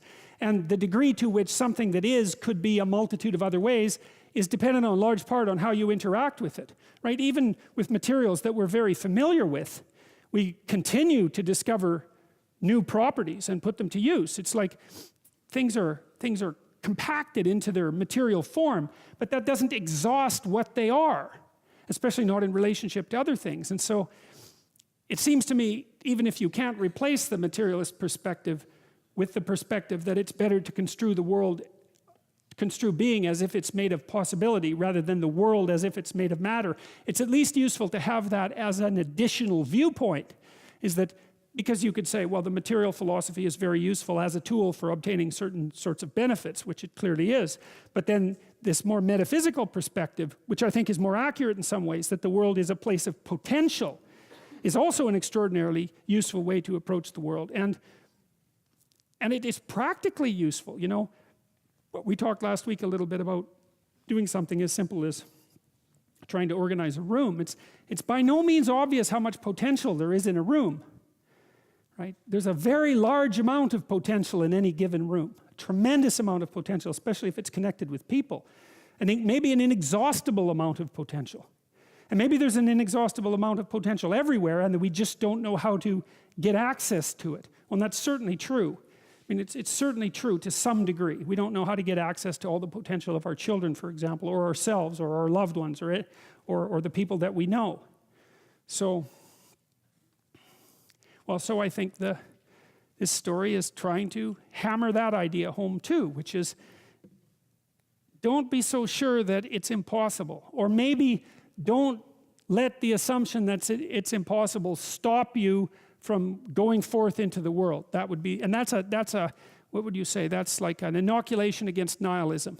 And for a long time I understood nihilism very well. I could understand its rationale, associated with the tragedy of life, associating with suffering and evil, associated with the observation of finitude and the arbitrary and unjust nature of the world. But the more I've thought about it, the less I've come to believe that there's any excuse for it whatsoever. And I think the reason for that is that it forestalls effort. It forestalls the ability to discover for yourself. Maybe there's no reason to be so goddamn hopeless, except that it's easier to be useless. Now, and I'm not, believe me, I'm not making that case. I'm not saying that that's what's besetting people who are clinically depressed, for example. That's not my point. Clinical depression is a terrible thing. There's lots of reasons to be rendered, to be tossed into a catastrophic condition. That isn't what I mean. I mean that kind of cynical, arrogant, rational, hyper-intelligent nihilism that throws the world away as if it's of little use before it's been properly engaged with. Better to engage with it. and see what happens. And better to make the assumption that if the world isn't returning to you what it is that you need, then either you're not doing it right or you've conceptualized what you need badly. Why not at least open yourself up to that possibility, right? Because you could be wrong. Hopefully, if you're suffering, this is a great thing to know. Hopefully, if you're suffering, you're wrong. Because if you're suffering and you're right, then there's nowhere to go. So it's very useful to find out whatever errors you might be committing. Another thing that's really interesting about the Jews in the Old Testament, it's a remarkable thing. Every single time they get flattened by God, it's always their fault. They never say the world that God created was corrupt and God is evil. They never say that, no matter what happens, right? No matter what catastrophe occurs, when they have every reason to at least put that hypothesis forward, they don't. They say, we erred, we walked off the path, it's our fault. And that's hard, you know, because it puts all the weight of human catastrophe on the human being. That's very hard. But the upside is, it gives you the control. It opens up the door, it opens up the possibility that you could be the person that could set it right if you would just let go of what's in your way. Whatever that is.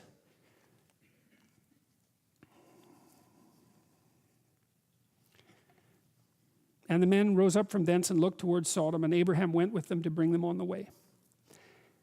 And the Lord said, shall I hide from Abraham that thing which I am about to do, seeing that Abraham shall surely become a great and mighty nation, and that all the nations of the earth shall be blessed in him? I guess God is talking to himself here, or maybe he's talking to the angels. But I think he's trying to make a decision. For I know him, that he will command his children and his household after him, and they shall keep the way of the Lord to do justice and judgment, that the Lord may bring upon Abraham that which he hath spoken of him. And the Lord said, because the cry of Sodom and Gomorrah is great, and because their sin is very grievous, I will go down now and see whether they have done altogether according to the cry of it, which has come to me. And if not, I will know. Well, we don't know what's happened in Sodom and Gomorrah, but we know that God's got wind of it and that that's not good. And we know that sin means to miss the mark. And so we know that whatever has happened in Sodom and Gomorrah means that something about the natural ethical order of things has been seriously violated.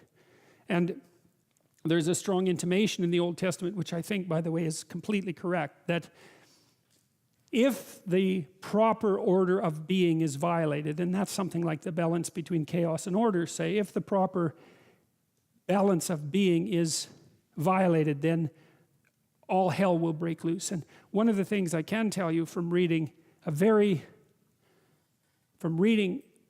comprehensive set of myths from around the world is that that's a conclusion that human beings have come to everywhere. Stay on the goddamn path and be careful. Because if you start to mess around and you deviate, especially if you know that you're deviating, things are not going to go well for you. And that idea is everywhere. And I think it's right. I think the idea is right because there aren't that many ways of doing things right, and there's a lot of ways of doing things wrong. And if you do things wrong, the consequences of doing them wrong can be truly catastrophic. You know, one of the things I learned from reading Viktor Frankl first, but then Alexander Solzhenitsyn, who I think did a deeper job, was that, and Václav Havel thought the same thing, that these people were very much trying to understand what happened in places like Nazi Germany and in the Soviet Union. Solzhenitsyn's Gulag Archipelago is a particularly good analysis of what happened in the Soviet Union. And his conclusion, and it's a 2,100-page conclusion, and it's like hammered home with a hammer. It's a book that everyone should read, you know, assuming that you can read a 2,100-page scream, because that's basically what it is. You know, first of all, what he does is document just how terrible things were in the Soviet Union between 1919 and 1959. And no matter how terrible you think they were, unless you know the stories, they were a lot more terrible than that. And they were terrible personally, because everyone lied. They were terrible in families, because 2 out of 5 people were government informers. They were terrible among friends because no one could tell each other the truth. They were terrible socially because the whole system was corrupt and ran on slave labor. And they were terrible philosophically because the doctrine of man upon which the state was founded was hopeless and nihilistic. And they were murderous, destructive, and genocidal. It's like they got it wrong at every single level of analysis simultaneously. And the question is, why? And Solzhenitsyn's answer, and to some degree Viktor Frankl's answer as well, and Václav Havel, and I would say also Nelson Mandela and Gandhi, they all ended up in the same conceptual sphere.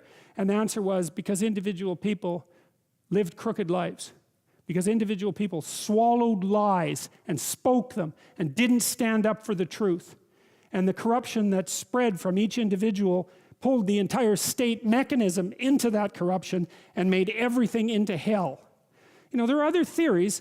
Obedience, right? That's kind of the Milgram idea from that it's easy to make human beings obedient to people in authority. And I've explored that idea quite a bit with regards to what happened, for example, in the Nazi concentration camps. And yes, you can set circumstances up so that people are likely to be obedient to orders that are pathological. There's no doubt about that. And yes, sometimes that's indicative of the weakness of their character, but that's not the issue. And the idea that what happened in Nazi Germany was because a population of good people listened to a tiny minority of bad people, that's really not a good theory.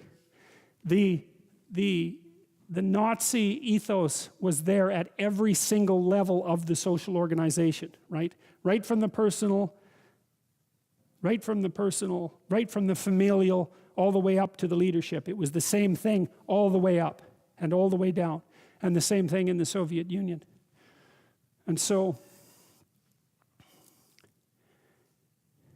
well, so if you miss the mark, which is apparently what the people of Sodom and Gomorrah did, their sin was grievous, then they risked destruction. And I just cannot see how, after the 20th century, anybody with any sense could possibly not see that as true.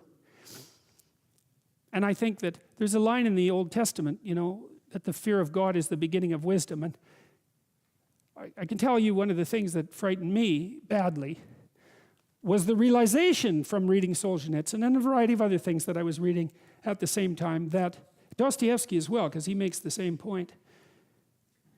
He said that a human being is not only responsible for everything they do, but for everything that everyone else does.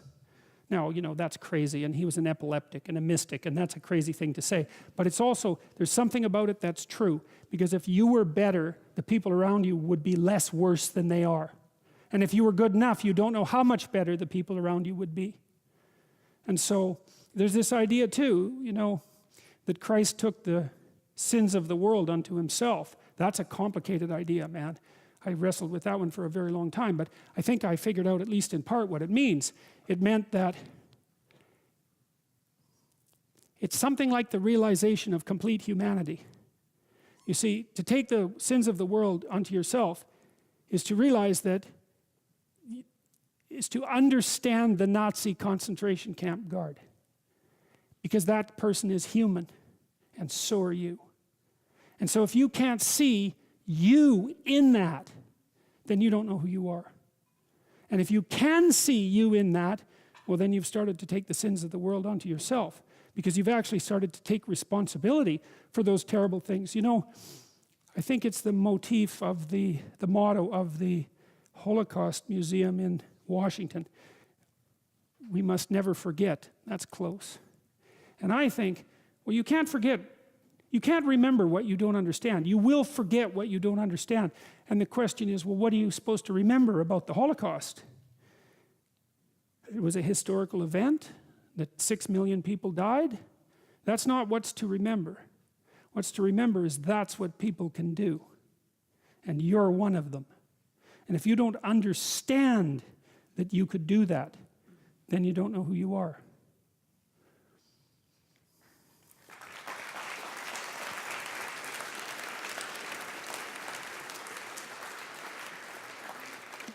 So God's making a case here. He's making a case that the people of Sodom and Gomorrah have sinned, and that's making a large racket that even God has heard about. That's a very common mythological motif, by the way, that the sins and what would you call it? The sins and noise of humanity can reach such a clamor that even the gods hear and are forced to intervene. That comes all the way from the Mesopotamian creation story. So anyways, it's logical. Yeah, they're sinning. Okay, well, so what? Well, no, not so what. It means that God's offended and that everything is at risk. That's what it means. It's like that's something worth taking seriously. And the men turned their faces from thence and went towards Sodom. But Abraham stood yet before the Lord. And Abraham drew near and said, "Wilt thou also destroy the righteous with the wicked?" This is a very interesting part of the story. A friend of mine took me to task the other day when I was writing about portraying the Old Testament God as pretty harsh and judgmental, and the New Testament God is sort of all loving, which he isn't, because there's the whole book of Revelations thing. But I got that partly from reading Northrop Frye. But going through the Old Testament in more detail, I realized that is a too low resolution interpretation, and that God, who's dispensing a fair bit of harsh justice in the Old Testament, is also someone who can be negotiated with, weirdly enough. And that's what happens here. You know, Abraham has just been told that whatever's going on in Sodom and Gomorrah is seriously not good, and that God's going to do something about it. And he takes it upon himself, this is an act of mercy, to ask God to be a bit more judicious, right? It's like, okay, you're going to wipe out the city. Well, bad things are happening there. But, you know, there's probably a few people in the damn city that aren't completely corrupted by what's going on there. Of course, that's an open question. You know, because it's an open question. For example, how many people there were in Nazi Germany who weren't completely corrupted by what was going on in Nazi Germany? And the same thing could be said about Maoist China. And the same thing could be said about the Soviet Union. It's like, well, perhaps there was a person somewhere who didn't understand at some level what was happening, but, you know, the whole issue of willful blindness certainly springs to mind, if nothing else. Anyways, Abraham decides to intercede with God on behalf of these people who are going to be destroyed. He says, "Wilt thou also destroy the righteous with the wicked? Perhaps there be 50 righteous people within the city. Will you also destroy and not spare the place for the 50 righteous that are there? That be far from thee to do after this manner." He's kind of reminding God that he's a good guy, as far as I can tell. "To slay the righteous with the wicked, and that the righteous should be as the wicked. That be far from thee. Should not the judge of the earth do right?" And the Lord said, "If I find in Sodom 50 right," he seems a bit taken aback here to me. "If I find in Sodom 50 righteous within the city, then I will spare the place for their sakes." And Abraham answered and said, "Behold now, I have taken upon me to speak upon the Lord, unto the Lord, but I am but dust and ashes. Possibly there shall lack 5 of the 50 righteous. Wilt thou destroy all the city for lack of 5? And God said, "If I find there 45, I will not destroy it." And Abraham spoke unto him yet again and said, he's kind of sneaking up on God here. "Peradventure there shall be 40 found there." And he said, "I will not do it for 40's sake." And he said unto him, "Oh, let the Lord not be angry, and I will speak. Possibly there shall be 30 found there." And God said, "I won't do it if I find 30 there." And Abraham, who seems really to be pushing his luck by this point, says, "Behold, I have taken upon me to speak unto the Lord. Possibly there shall be 20 found there." And God said, "I won't destroy it for 20's sake." And he said, "Oh, let the Lord not be angry, and I will speak yet, but this once. Perhaps 10 shall be found there." And he said, "I will not destroy it for 10's sake." And the Lord went his way, and as soon as he had left communing with Abraham, and Abraham returned unto his place. Well, there's 2 ways you can read that part of the story. One is that, 3, let's say, you can bargain with God, even if you're kind of annoying about it, so that's kind of interesting. And the second is that even if there's a minority of good in a place that isn't good, it won't be slated for destruction. That's kind of a good thing. And the third is, a minority of good in a place can keep it from being destroyed. And that's a really good thing too, and I believe that as well. I think that good is more powerful than evil. Naivety isn't, but I think that good is. And I think that in a place that's corrupt, a minority of people who stand forth against the corruption can prevail. Now,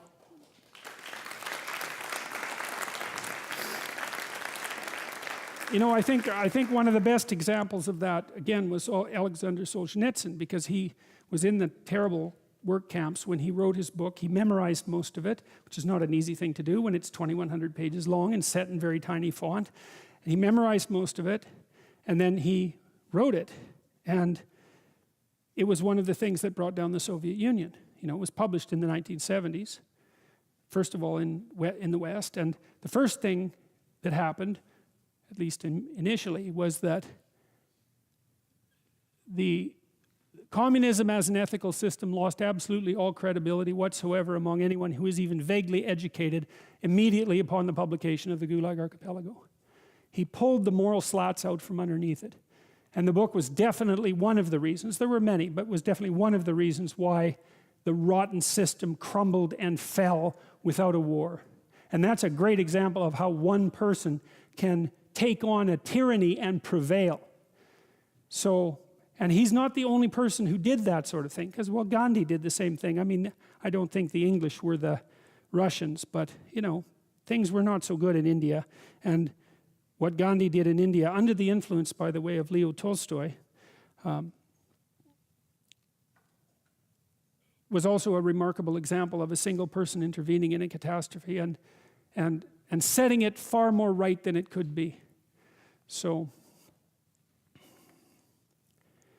and there came two angels to Sodom at evening, and Lot, remember Lot is Abraham's nephew, sat in the gate of Sodom, and Lot, seeing them, rose up to meet them, and he bowed himself with his face toward the ground.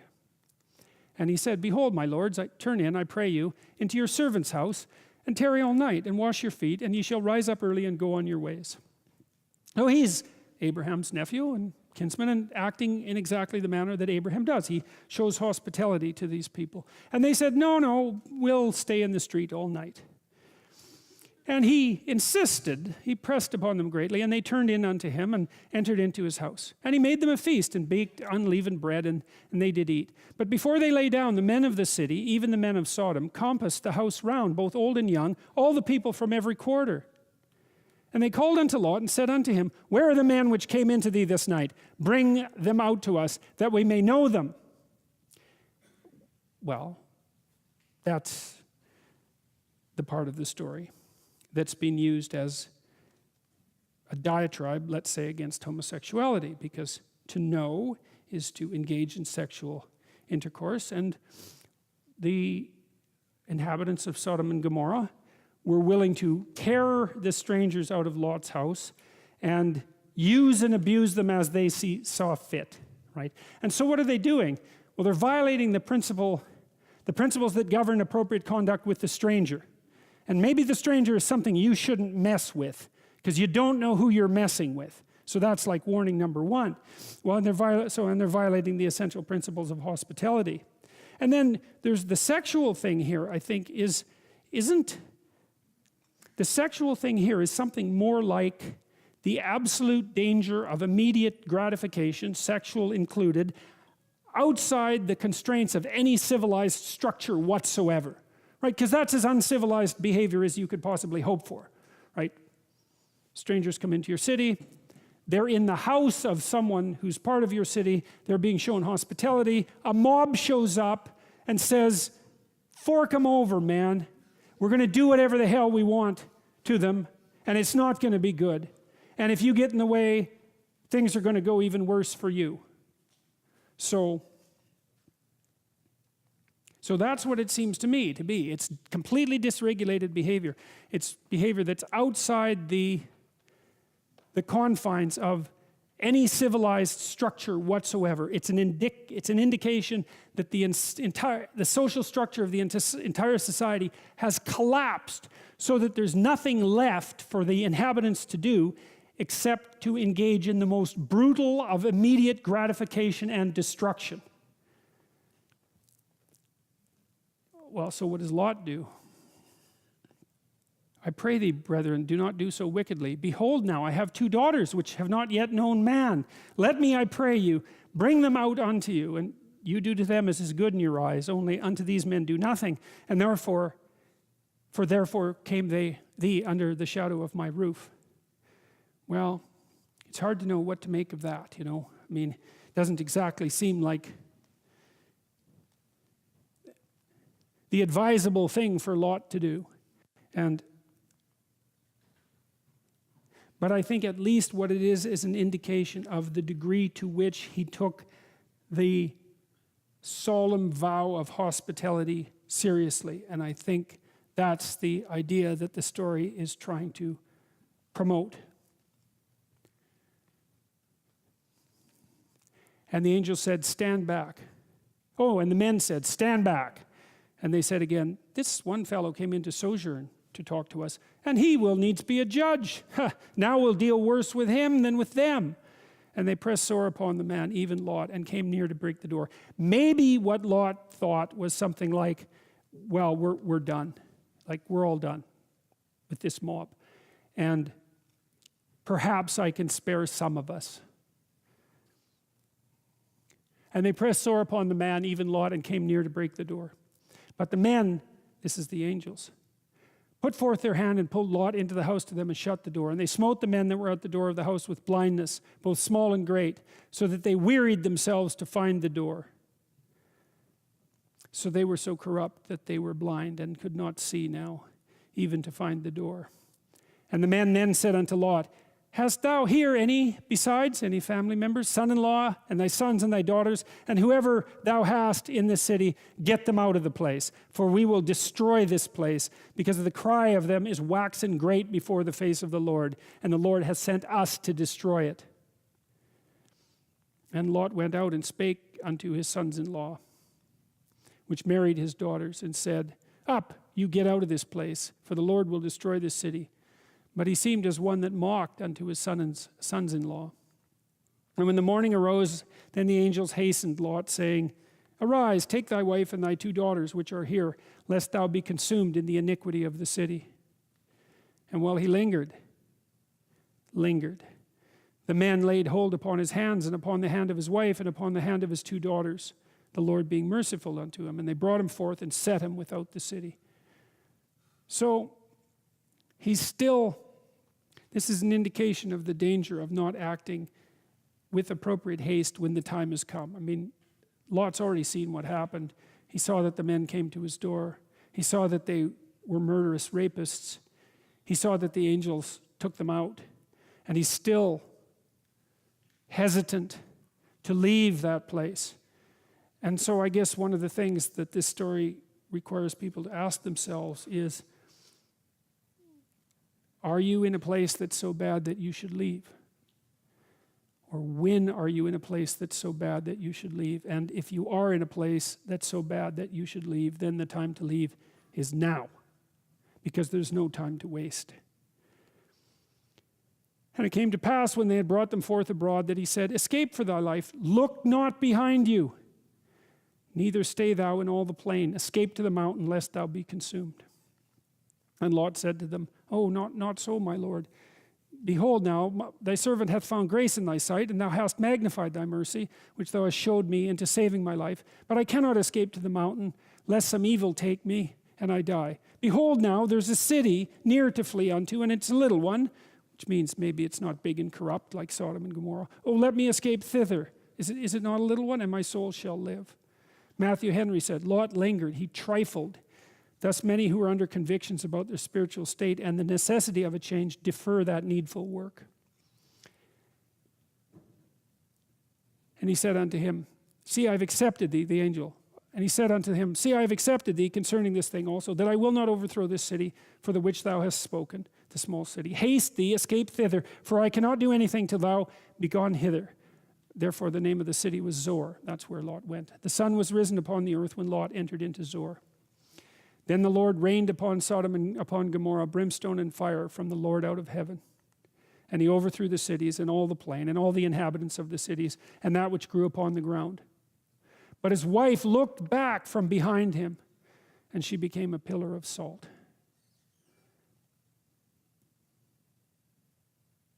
No nostalgia for catastrophe. I think that's what that means, is that when you leave what's not good, you wash the dust off your feet and you don't look back. And that's a very harsh lesson. This is echoed a bit in the New Testament. The idea of the necessity for immediate action. These are some of the harsher words that Christ said. This is from Matthew 8. Christ is addressing a multitude and asking people to follow him. And a disciple comes up to him and says, "Lord, suffer me first to go and bury my father." Seems like a perfectly reasonable request. But Jesus said unto him, "Follow me, and let the dead bury their dead." This is from Matthew 12. While he yet talked to the people, behold, his mother and his brethren stood without, desiring to speak with him. Then one said to him, "Behold, thy mother and thy brethren stand without, desiring to speak with thee." But Jesus answered the one who was telling him and said, "Who is my mother and who is my brothers? For whosoever shall do the will of my Father which is in heaven, the same is my brother and sister and mother." Well, what does all that mean?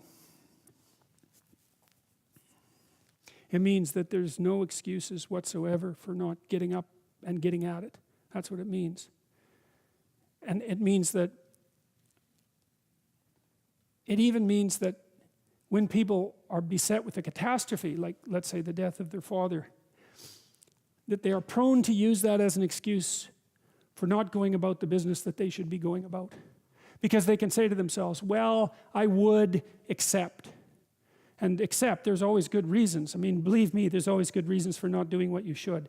That's for sure. The reasons pile up day after day to not do what you should, especially because you're aiming at things in the future. You can put them off indefinitely, right? Because of the demands of the day. But these stories, they say a variety of things, you know, especially in combination. They say, when you leave somewhere terrible, do not look back. There's no nostalgia. That's the letting the dead parts of yourself go. And then if you're going to follow the good, there's no excuse not to do it, and it means no excuse whatsoever under any circumstances. And then it's taken even farther with regards to familial relationships. It is, you can't even let them stand in your way. And I think that's all true. And I think I've seen virtually all of that in my clinical practice. Like, there's no excuse whatsoever for not getting at what it is that you should be doing. And I think there's something else that's going on here, especially in the New Testament stories, which is even maybe worse, which is it's absolutely reprehensible to justify your inaction with a catastrophe that extracts mercy from other people, right? There's a tricky game that's going, well, of course I can't do that. Look at the terrible thing that's just happened to me. It's, yeah, okay, I understand. You're absolved of any necessity to move forward because of your current catastrophe. It's like, well, actually you're not.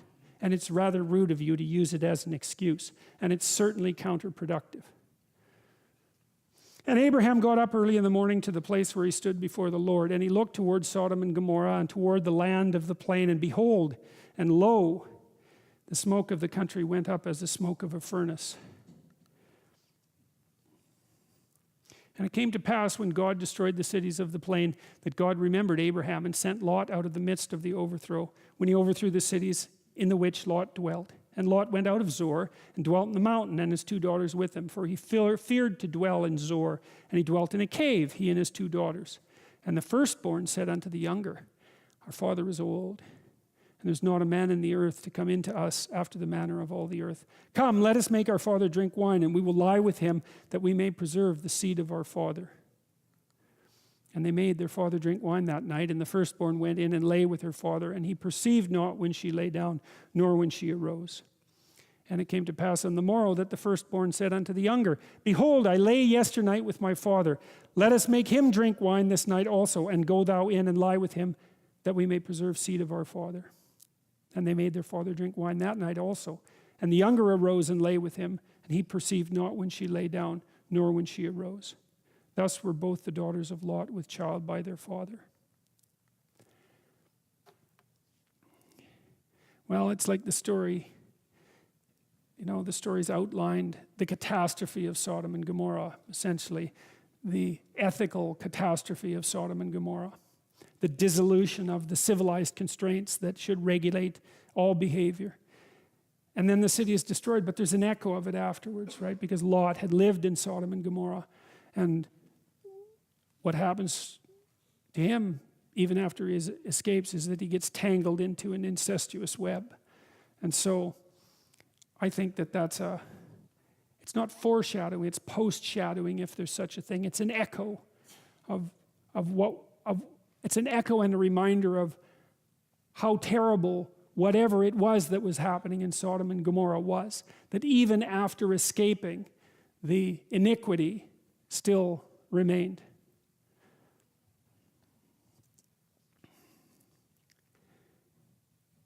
Well, that's a pretty good place to stop. We got through 2 of 3 stories, so that's not too bad. Next week, I'll talk about the sacrifice of Isaac and see if I can get into the next stories as well. And next week is the last lecture, except I talked to the theater people, and it looks like I'll be able to rent the theater once a month, at least for the next 4 months. So I'm going to do that, and I'll announce when I'm going to do that, and I'll continue doing this probably as long as you'll continue to come and listen.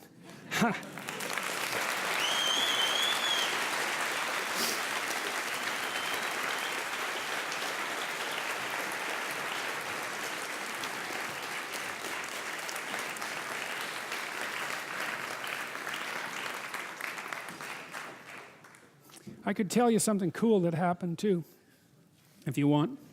So, some of you may know that there was a memo leaked at Google.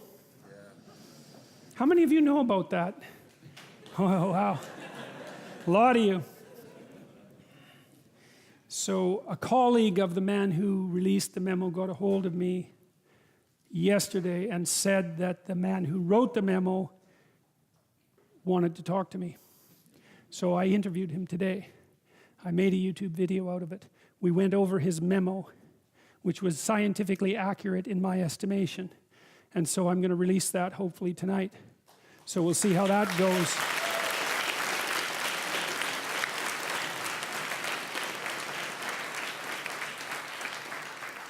He got fired last night, right?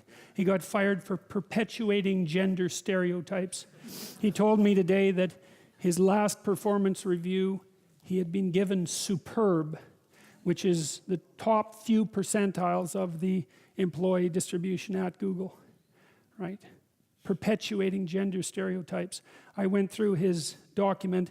I don't think he said a single thing that wasn't substantiated by a fairly dense scientific literature. Not to say that the scientific literature is necessarily 100% correct, because it never is, but certainly to say that he was not merely spouting out a misogynistic and ethnically biased opinion. Quite the contrary.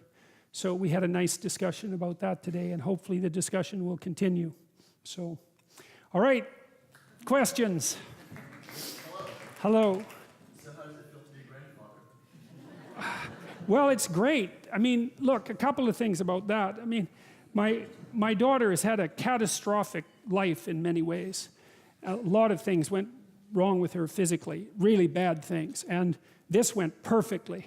So, like, thank God for that.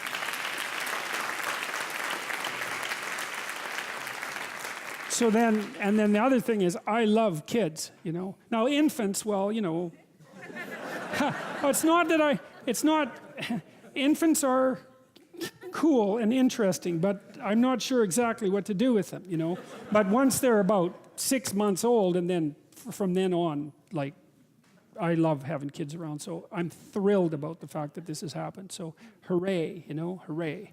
So, thanks for Yeah. for that. So more as an aside, but what you said about not pushing aside the things of the day kind of made me think of Nike's motto, "Just do it." So that was, I thought, cool. But my question was that when you were talking about circumcision being a contractual relationship between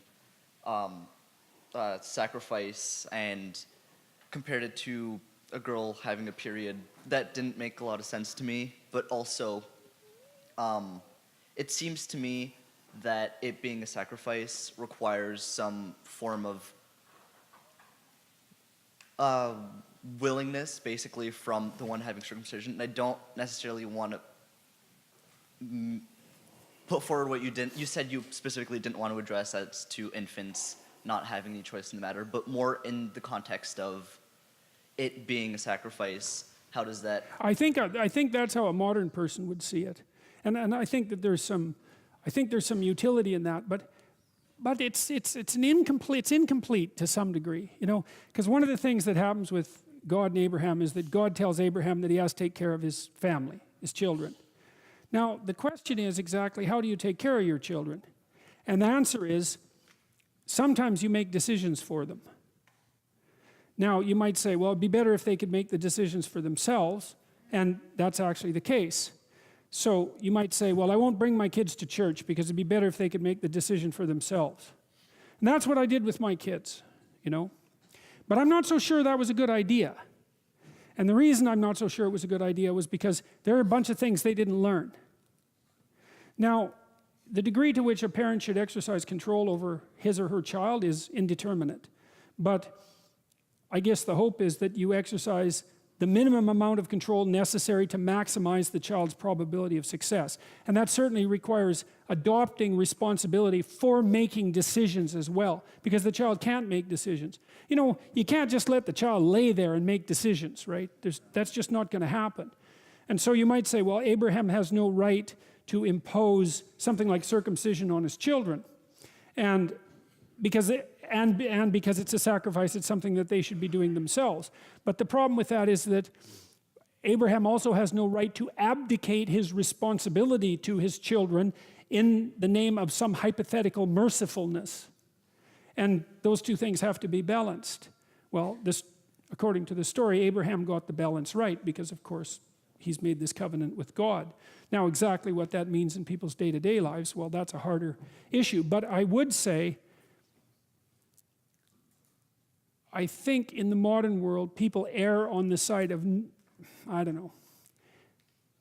I think they're more likely to err on the side of taking insufficient responsibility for their children, letting them be free in ways that aren't productive. That's how it looks to me, often because they're afraid of their children. So that's about the best I can do with that.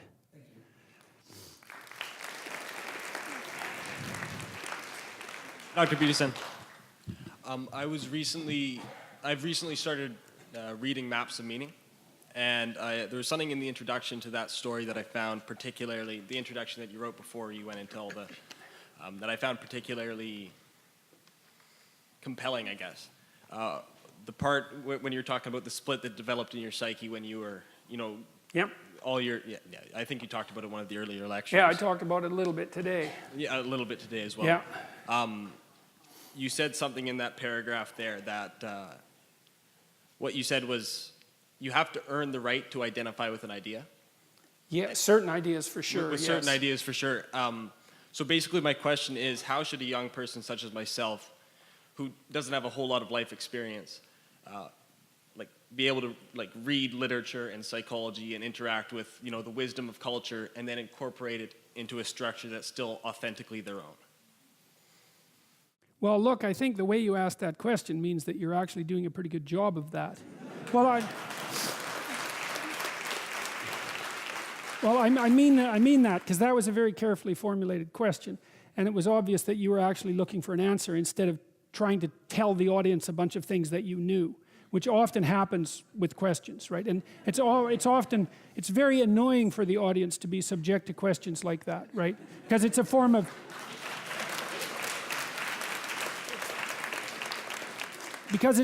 manipulation. It's like, well, I'll cap this off with a question, but actually it's a speech. So I would say you probably already know the answer to that. But then I could elaborate on that a little bit. It's like, there are a lot of books that people have historically regarded as great. You might as well start by assuming that they're at least greater than you, right? And to approach them with that frame of mind. Because even if there's much in them that perhaps is no longer relevant, often less than people assume, there's much in them that will be of extreme benefit to you. And then with regards to making them yours, the kind of wisdom that you get from great books is practical wisdom. And you act it out. And so then what you do is you try to incorporate what you learn into your life, into your practices. And then if you incorporate it into your life and your practices, you build a bridge between you and the great idea, right? Because you figured out how to manifest itself in the conditions of your own life. That's something like making the archetypal personal, which is the right thing to do, right? It's the proper thing to do, because that expands your life upward and outward and ennobles you and brings you up as well. But so humility is part of it. It's like approach these books as if they have something to teach you. And then it's humility again in the second place is don't take the ideas to yourself until you've lived them. There'll be lots of time for that. And besides, even as a young person, it's not like you have nothing to say. But the only things that you have to say are your things to say. And it's not necessarily that easy to figure out what they are, but as I said, you did a fine job of that when you asked the question. So I think, as far as I can tell, you already know what to do. So, good, do it. Read everything great you can get your damn hands on.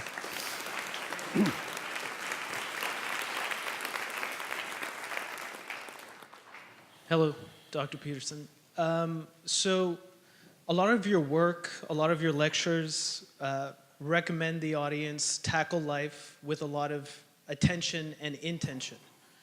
And, in my kind of personal gateway drug to philosophy has been more Eastern philosophy, and like the Bhagavad Gita and the work of Alan Watts and Taoism. And what I noticed, I may be wrong, but this is a common theme in Eastern philosophy, which is more passive, non-action, don't make as many plans. I wonder how you reconcile that and how you are reconciling that, because you mentioned earlier in previous lectures that you've read the Tao Te Ching. How do you reconcile those two different views? Well, I think first that the Tao Te Ching in particular isn't about inaction, it's about minimal proper action. And it's also about minimal proper action after a tremendous amount of sacrifice, right? So the sage that's speaking forth in the Tao Te Ching has already let go of almost everything that he needs to let go of. And a tremendous amount of what you're reading in the Eastern philosophies is predicated, I think, at least in part, on the idea of sacrifice. There's lots of things that you're grabbing onto, like the monkey, with the jar, that's actually causing your misery. And so sometimes letting go is the right way of moving ahead, but to me that ties into this idea of sacrifice.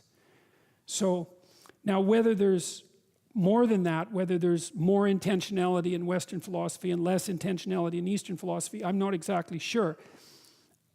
One way of mediating between those two was formulated, at least in part, by Carl Jung.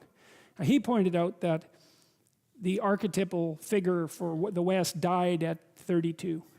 And so, to some degree, the outgoing, extroverted, let's say, nature of the West is a consequence of its youthfulness, in some sense, its useful ethos. And that the East, Buddha died at a fairly ripe old age.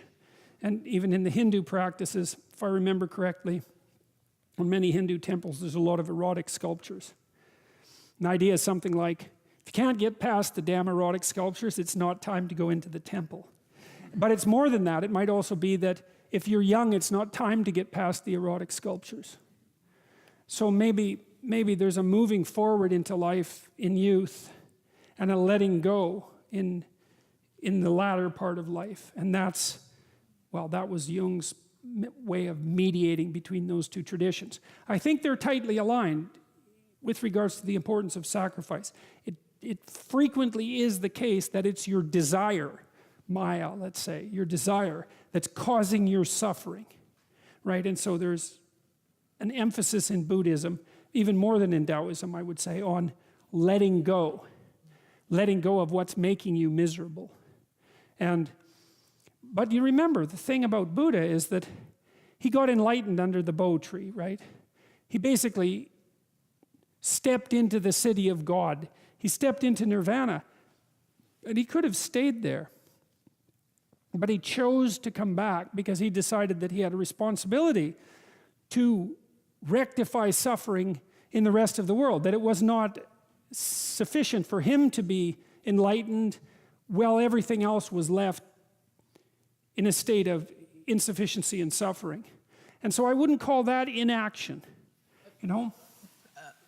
It's I've made the mistake myself. It's inaction versus non-action. I actually had to look up non-action. Yes, that's good. The Tao Te Ching does a very good job of distinguishing between those two, because non-action is the minimal necessary action to keep the balance between order and chaos proper, right? The yin and the yang. And the Tao Te Ching is very, very emphatic about this. You detach and you watch. And when it's time to intervene, you intervene minimally, without a lot of arrogant self-propagandization, and you tap.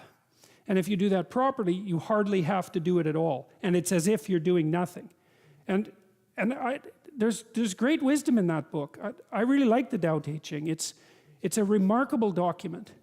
And I've seen managers who were like that, who were really good at running their company, who did nothing.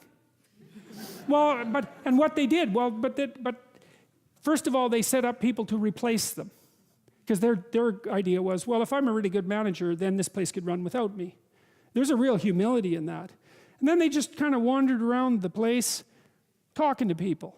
And if there was a bit of a problem, then they just, turned a knob a tenth of a degree. And the place ran smoothly, and it was as if they were doing nothing. And what they were doing was detaching.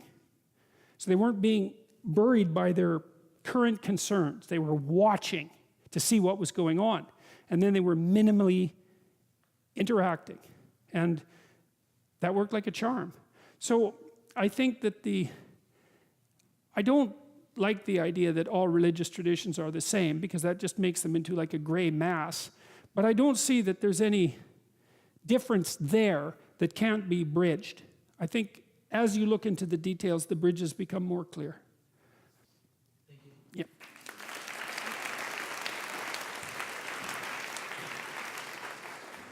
Hi, Mr. Peterson. First things first, thanks for kicking my ass. I'll get you to speak into the microphone, especially when you're saying self-deprecating things. Just let everybody hear you. Okay. First things first, thank you for kicking my ass. It's my pleasure.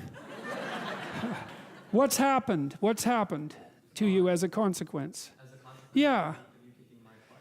Yeah, well, or of you seeing it that way anyways? Well, mainly, I've had whatever you say, right, is something I've thought but not have been able to articulate, right? So it's been very helpful in that regards, and kind of saves me a lot of time, no? Yep, good. My main question is actually something you said a couple lectures ago. It was something along the lines of family. The history of your family, kind of like the sins of your family, something like that. Yeah. You're facing it all the time. Yeah. Can you expand on that more? Well, there's this idea in the Old Testament that your sins might be visited unto your family 7 generations down. Seems kind of harsh. But, when you're confronting, maybe your father's tyrannical. Yeah, but, maybe his father beat the hell out of him. And maybe his father's father was a vicious alcoholic. And you just bloody well don't know how far back that goes. And that means also you don't exactly know what you're dealing with. Right? To some degree you're dealing with your father, but only partly. What you're dealing with is the pathological paternal spirit, something like that. And it's better to think about that way, because it becomes an existential issue at that point. So you could say that, well, the father has 2 components, and I mean this psychologically speaking. There's the great father that's beneficial and protective, and that organizes society and teaches you how to speak and has produced all these wonderful things. And then there's the tyrannical, oppressive part of the father. Just like there's the terrible part of Mother Nature that's destructive, and the benevolent part of Mother Nature that's wonderful and productive. And you're stuck with that, right? You're stuck with having to mediate between those opposing forces, just like you're stuck with the adversarial part of yourself and the heroic part of yourself. And it's up to you to set those things right. Otherwise, they propagate into the future. And it isn't a straightforward thing to say how to set them right. There's quite a good movie about that. Magnolia, which I really love. It's by Paul Anderson, if I remember correctly. I hope that's right. It's a beautiful movie.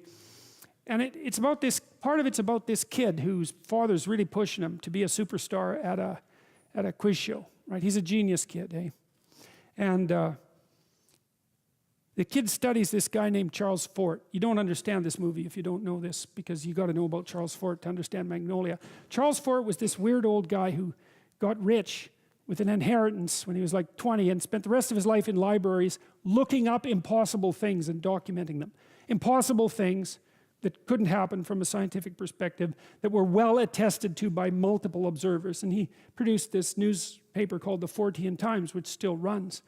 Anyways, in Magnolia begins with this guy who falls out of a building and then is shot by a woman who misses her husband with a rifle as he falls. And I think she's charged with murder. And the street names have something to do with the deaths and his fall, and all of that happened. And then in the movie, there's a rain of frogs.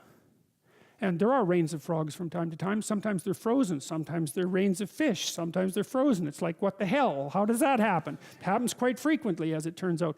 There's a rain of frogs in the movie Magnolia. And this little kid, see, what happened to him is that he's on stage and he ends up peeing his pants because of the pressure, basically, and humiliates himself. And then there's this rain of frogs, which he kind of takes as a sign from God. And then he goes to his father, even he's like 8 years old, this kid, and he says, you have to stop doing this to me. And he's dead serious about it, very careful, not being, what would you call it, insubordinate, nothing like that. He decides that that's coming to an end right now. And you have to make those decisions in your family, because otherwise things propagate down the generations, right? And every family is rife with pathologies of one form or another. And you can learn from that and refuse to push it forward. And that's part of, I think, what you do when you shoulder your existential burden, because everyone is the beneficiary and the victim of the tyrannical father, just like everyone is the beneficiary and the victim of Mother Nature and of themselves. And so you lock horns with that and straighten it out one way or another, and you don't move it forward to the next generation. So, and maybe you detach it a bit from your parents too, because God only knows what combination of catastrophes culminated in their particular forms of pathology. So, good enough?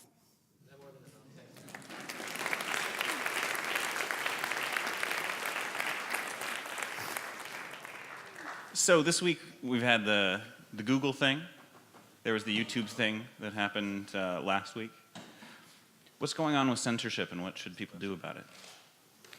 If you're in a workplace and pathological things are happening, this is easy. I can tell you how you know if pathological things are happening at your workplace or they're happening with you. One of the two, but you can straighten that out. If you're being required to do things that make you weak and ashamed, then stop. Don't do them. Like one of the things I learned from Solzhenitsyn and Frankl was that systems go terribly out of control when people don't stop them when they're going mildly out of control. And you might say, I should just keep my goddamn head down and shut up. It's like, maybe you should. Like, that's not bad advice. You don't want to make unnecessary enemies, and you don't need any more trouble than you need. But you got to ask yourself on a day-to-day basis, what makes you think you're not selling your soul? And there's so much foolishness going on in the mid-level bureaucratic world now. That's where all the tyranny seems to be focused. And the reason that it multiplies is because sensible people say nothing when they should say something. And what's so strange about that is that there are way more sensible people than people who aren't sensible. They're just not as noisy. So what you'll turn out if, like, you know, so let's say something's bugging the hell out of you at work. Well, then you have to prepare to find another job. That's the first thing you have to do. I don't think that you should find another job, but you should prepare to find another job. And if possible, you should prepare to find a better job. Because if you can't tell someone to go to hell, then you can't negotiate with them. And if they've got you over a barrel, then you can't say anything. So you gotta set yourself up so you've got some mobility. And actually, that's a really good principle in your life, period. You should set yourself up so that you have a lateral move at hand. And then you should find out, well, are there things at work that are disturbing my soul? You know, and you find that out. First of all, you ask yourself, okay, I'm disturbed at work. Okay, I'm probably weak and deceitful and useless and lazy. You might as well start with that. And then you talk to some people, like your wife, your friends, your coworkers, and find out, are you stupid, deceitful, and lazy? Or is there something not so good going on at work? And so if you can then eliminate your own personal pathology as a cause of your dissatisfaction, then maybe there's something rotten in the state of Denmark. And maybe you should say something about it before the whole goddamn thing collapses, because that can happen. It can happen in companies a lot faster than people ever think. You know, and you may find that, well, first of all, you may find if you say something, well, first of all, that's an adventure, that's for sure. That's a bloody adventure. And you have to do it carefully. And you have to be prepared for it. But it might be the best thing that ever happened to you. And the other thing is, if you're careful about it, you get your words right. Like, and this is strategic battle, right? It's not something you wander into carelessly. Then you may find that there's lots of people who feel exactly the same way you do, and that you've actually cottoned on to something. You're a canary in a coal mine, and not just some like psychopathic mouthpiece. So you got to ask yourself when you go and do what you do, like, is this making you stronger? Is this making you weaker? And if it's making you weaker, then you got to ask yourself, do you really want to be weaker? Because the weaker you get, the more you're tyrannized. And then worse than that, like the weaker you get, the more bitter you get. And the more you'll work towards terrible things, the more you'll snap at your wife, the more you'll kick your kids, you know. Like, it's no joke to be tyrannized at work. And so I would say you have an ethical responsibility as a citizen to forthrightly confront creeping tyranny no matter where it occurs. And part of what we're learning, I would say, from these stories, if we're learning anything at all, is that if you're aimed at the good, which is a question you really got to ask yourself, you know, if you're genuinely aimed at the good, then take heart, because you're a lot stronger than you think. So I have a follow-up question. Okay. So I'm speaking to, there's lots of people who are in this situation. Like, you know, people at universities and corporations all over the place. You know, Google is not the only company that is imposing probably not the worst. Repressive freedom of speech denying workplace codes. And everybody feels alone, right? They're all like, why should I stand up, be a martyr, get fired? This guy at Google got fired. Yeah. What's the point? Like, I'm asking rhetorically. Good. No, it's a good question. And how do you convince people that there's a point to standing up when it appears to be futile? Well, the first thing I think is you convince them that it's not futile. It might be difficult, but it's not futile. If you get your words right, and you have something to say, there'll be an impact of those words. It might not be the impact that you would choose. But the other thing you got to tell people is, pick your poison. You may be in a situation where you don't have a cakewalk to the Garden of Paradise. You got tyranny or famine. Those are your choices. But you get to pick which one you have. And I would say if you're being oppressed, and I mean in your soul, by what you're required to swallow at work, well, you think you're not paying a price for that? You got no self-respect, and rightly so. But worse than that, you're an agent of your own destruction. You're destroying your own ideal, and you're letting people who are weak and corrupt win. And if you stood up and stood up properly, but you have to put yourself in order to do this, at least to some degree, right? You can't do it casually. You have to do it from some position of preparedness and strength. Then what makes you think you couldn't scare them back into the corners? And that would be a good thing. And you know, the alternative personally is bad because there's a psychological degeneration that goes along with it. I've seen this with many, many of the people that I've worked with who have been tyrannized in the workplace to the absolute detriment of their psychological and physical health, right? To the point of collapse, confronting these crazy, crazy things when they were sensible people. That's a terrible price to pay, man. Like it's a bad price. And then if the foolishness isn't dealt with at the local level, when it's still relatively trivial, then it will multiply until it's dealt with at the social level. And we're seeing signs of that already. Antifa is a good sign of that. You know, and problems that aren't solved multiply, and soon people fight.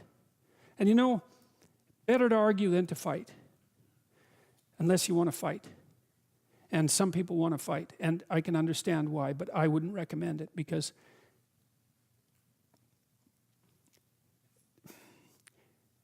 that doesn't lead good places. It really doesn't lead good places. So I'd say you have a duty. Maybe that's why you stand up. It's because you have a goddamn duty to stand up and just say what you have to say. You don't even have to be trying to make a point exactly or trying to get something done. It's like, this is how it looks to me. That's what that guy at Google did. He wrote this memo and he said, I talked to him today. He said, well, he went to a diversity training seminar and he thought, no, I don't agree with that. And so then they asked for feedback. So we wrote this document a month ago. This was written a month ago. Got no real response to it. Well, it bounced around inside Google until a lot of people, you know, got interested in it, and then it escaped into the outside world. But all he was doing was he was told a bunch of things he didn't think were true. He wrote down a bunch of things he thought were probably true. He launched that out and said, well, I think these things are probably true. It's like, well, probably they're true. Well, so he paid a price for it, but maybe we'll see what sort of price he paid for it. Man, he's going to be a lot tougher in 2 years than he was 2 years ago. So they actually asked for his feedback?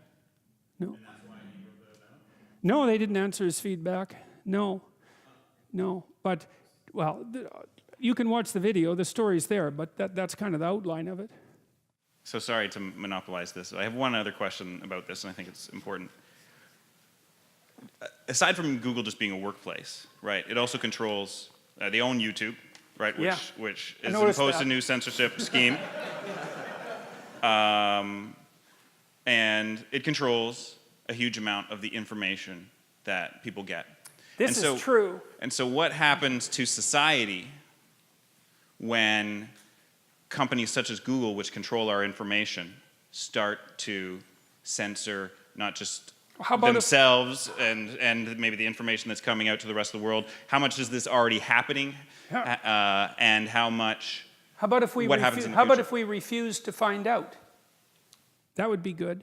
You know, like I reviewed this guy's document. I did that yesterday. And everything he said was validated by the scientific literature. So what has happened is that someone has been fired publicly by a major corporation for stating well-grounded scientific truths. Right. They're exactly the sorts of things that I say in my classes, for example. And the reason that I say them is because I read the literature. It's not because I'm personally happy about the facts. I think IQ research particularly is so dismal that you can't possibly read it without being seriously disheartened. If I could reconstruct the world so that the IQ research wasn't true, well, it'd sure be tempting, you know? But that's not how science works. Science doesn't tell you what you want to hear. It just tells you the way it bloody well is. And he got pilloried for revealing a good fraction of current scientific knowledge about gender differences. Okay, that's not good. And as you said, that's a big company and it controls our communication. It's how about we do what we can to ensure that these large communication companies don't get to impose a factually false ideological structure on the rest of the planet. Well, you can think about supporting this guy who blew the whistle. There's a fundraiser for him online. He could use some money. He wants to sue Google. Yeah. You know, maybe we could let them know that hiring a human resources director who's also concerned with equity is probably not a good idea for a capitalist company. Why in the world would you hire your own enemies? I don't understand that. So, well, we'll see how the dialogue continues. But back to the personal, like, you need to say what you think because that's where you come from, right? And if you don't say what you think, then you kill your unborn self. That's what you do. That's what Cain did when he killed Abel. And that's why his punishment was unbearable. You know, you have things in you that are struggling to come to the light. That's the truth you need to utter, and you need to utter that truth because without that truth, you cannot live in the world. Because the world's real, and you need truth to live in the world. And if you stifle your truth, well, how can that be anything but something that brings about hell? How could it be any other way? So you think, well, why should you speak up? That's easy, because the consequences of not speaking up, although delayed, are far worse. That's the reason. That's the reason. If it can't be courage, it could at least be prudence. So, yeah.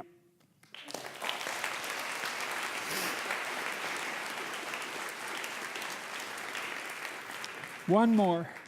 Dr. Peterson, first of all, kudos for mentioning Magnolia. It's one of my favorite movies. It's a great movie, man. So a few months ago, I had a dream, and when I told someone this dream, they suggested that I read the book of Revelations. Oh yeah, that's a bad dream, that. There's a lot of interesting stuff in that book. The thing that I found really interesting right off the bat was the state is represented in two instances as female, positively and negatively. And I was wondering if you had any thoughts on that in the context of, like in Maps of Meaning, you often talk about the state just as male or as masculine. Okay, first of all, I'm going to comment on your T-shirt. That's a lobster hierarchy with Horus at the top, isn't it? It's even better. It's the eye of a lobster. It's the best one that we found. Yeah, that's a good one. That's a good one. That one really cracked me up when I saw it. I really thought that was funny, man. Yeah.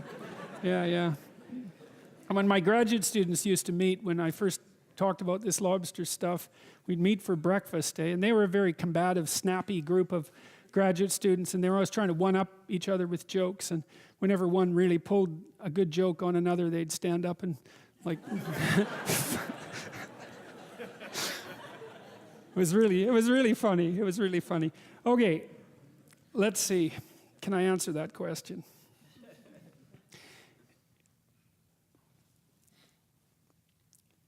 You know how if you look at a room, every color that you see is dependent on every other color in the room, right? Your eyes adjust to that. So for example, if you're in a room bathed with red light, your eyes will, in some sense, remove the red so you can still see the colors. Okay. So your perception is to some degree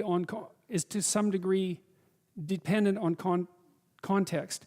And that's one of the things that makes the symbolic interpretations tricky, because to see how something is represented symbolically, you actually have to look at the broader narrative context within which the symbols are embedded. So for example, let me see if I can get this right.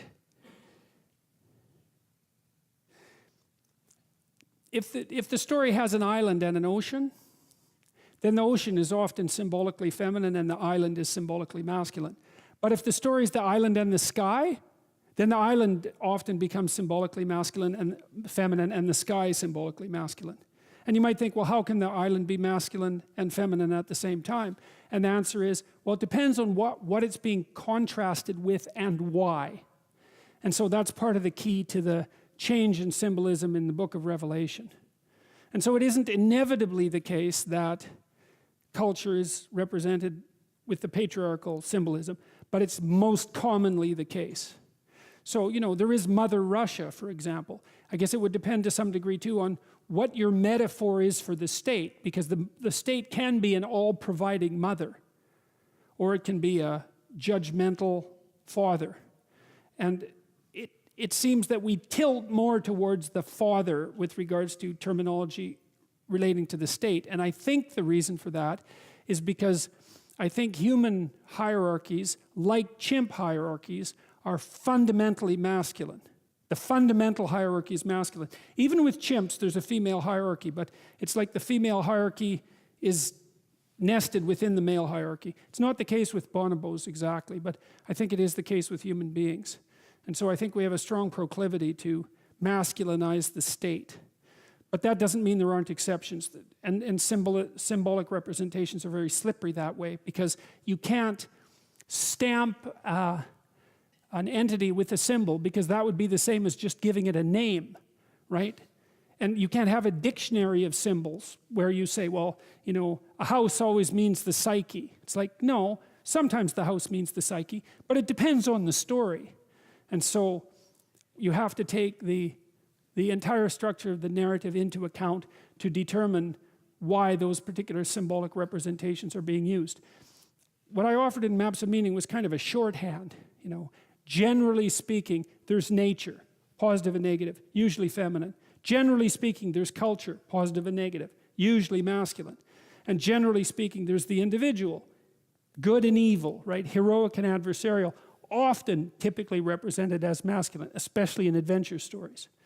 But it's a schema and it's an interpretive guide and not a set of hard and fast rules, because you're in the domain of metaphor, and it's a slippery domain. So, do you have any luck figuring out your dream? Sorry? Did you have any luck figuring out your dream? At least in some parts. I think there's different levels of analysis. I mean, one was pretty obvious. But. Yeah. All right. All right. Well, thank you very much, everyone.